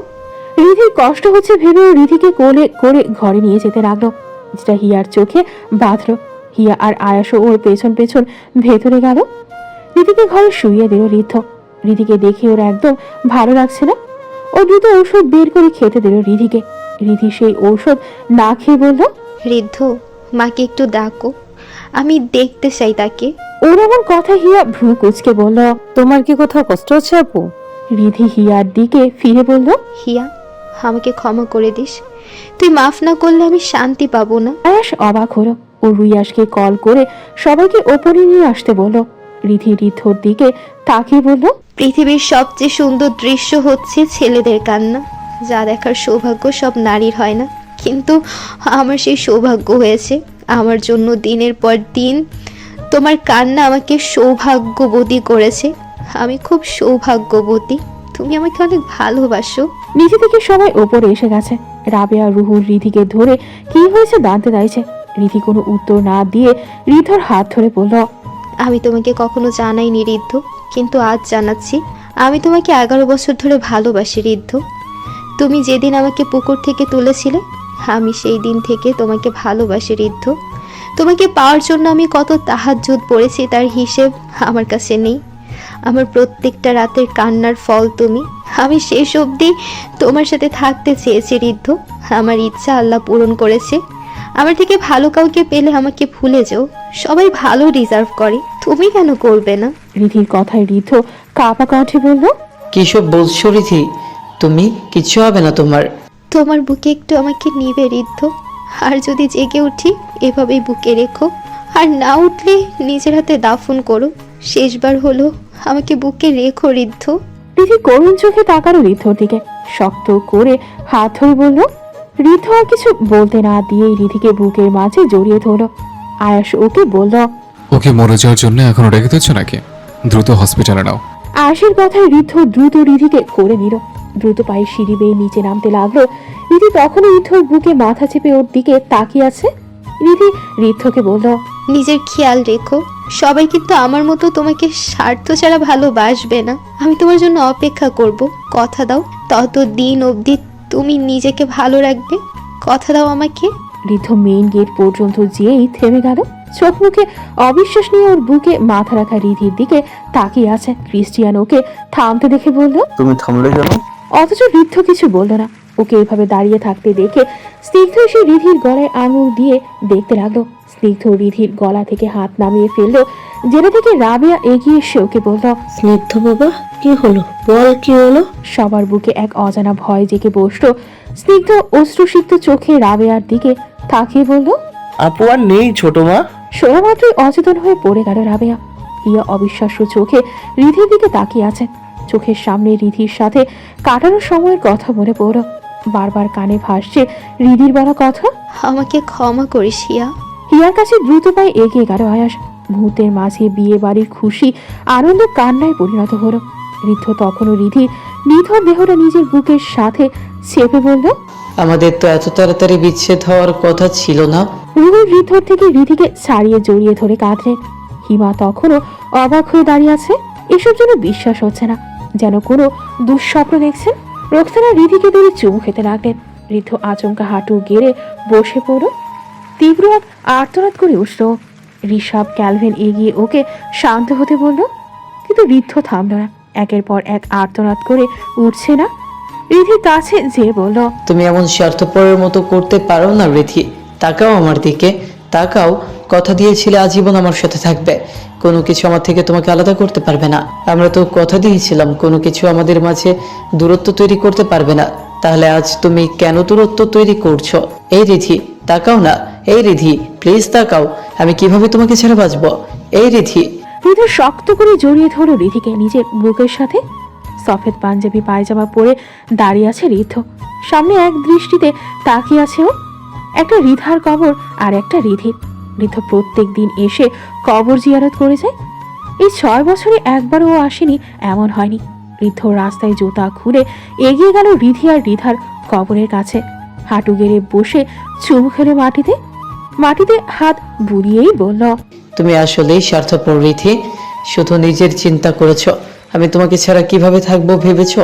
আমাকে মৃত লাশ বানিয়ে দিয়ে গেছো। এখন শুধু দিন গুনি কবে তোমাদের পাশে আমি আসবো। আমি তোমাদের সাথে এখানে ঘুমোতে চাই। বড়ি ঋদ্ধ দুই কবরের মাঝে শুয়ে পড়ল। সাথে সাথে ওর ফোনে কল আসলো। ঋদ্ধ দেখলো স্নিগ্ধ কল করেছে। ও সাথে সাথে আবারও চুমু খেলো কবর দুটোয়। তারপরে চলে আসলো কবরস্থান থেকে। এয়ারপোর্টে দাঁড়িয়ে আছে হিয়ারা। হিয়ার হাত ধরে দাঁড়িয়ে আছে 5.5 বছরের একটা মেয়ে, আর আয়াসের কোলে আছে 2 বছরের একটা মেয়ে। ওদের নাম আয়াস রেখেছে আহানা আর আহিলা। রুয়াসের কোলে আছে ওর 1 বছরের ছেলে। ঋষাবের কোলে আছে ওর যমজ এক ছেলে আর এক মেয়ে। দুজনেই বাবা ছাড়া থাকবে না। নাজের হাত ধরে আছে ওদের 7 বছরের ছেলে। সবাই বিয়ে করলেও ক্যালভিন আর বিয়ে করেনি। ওরা সবাই এসেছে এক এক করে। আহমেদ বাড়ির সবাই এগিয়ে আসলো ওদের দিকে, কিন্তু আয়াসের থেকে কেউ আহিলাকে নিয়ে নিতে পারল না। সে কোনোভাবেই বাবার কোলে থেকে নামবে না। স্নিগ্ধ কোলে নিল রিনভির ছেলেকে। ছেলেটা একদম রুয়াসের কপি। ঋদ্ধ একটু দেরিতে আসলো। ও এসে সবার সাথে কুশল বিনিময় করে হিয়া আয়াসের সামনে দাঁড়িয়ে আয়াসের কোল থেকে আহিলাকে নিতে চাইলো, কিন্তু আহিলা আসতো না। ও মুখের উপর বলল ওর পছন্দ হয়নি ঋদ্ধকে, যেটা শুনে সবাই হেসে দিল। ঋদ্ধ আর জোর করলো না, হাঁটু গেড়ে বসে পড়ো আহানার কাছে। আহানা ঋদ্ধকে দেখে গালে একটা চুমু খেলো। ঋদ্ধ হেসে আঙুল ধরে ওর। পরপর সবাই বেরিয়ে আসতে লাগলো এয়ারপোর্ট থেকে। আহিলাকে আরিশ কোলে নিয়ে আগে যেতে লাগলো।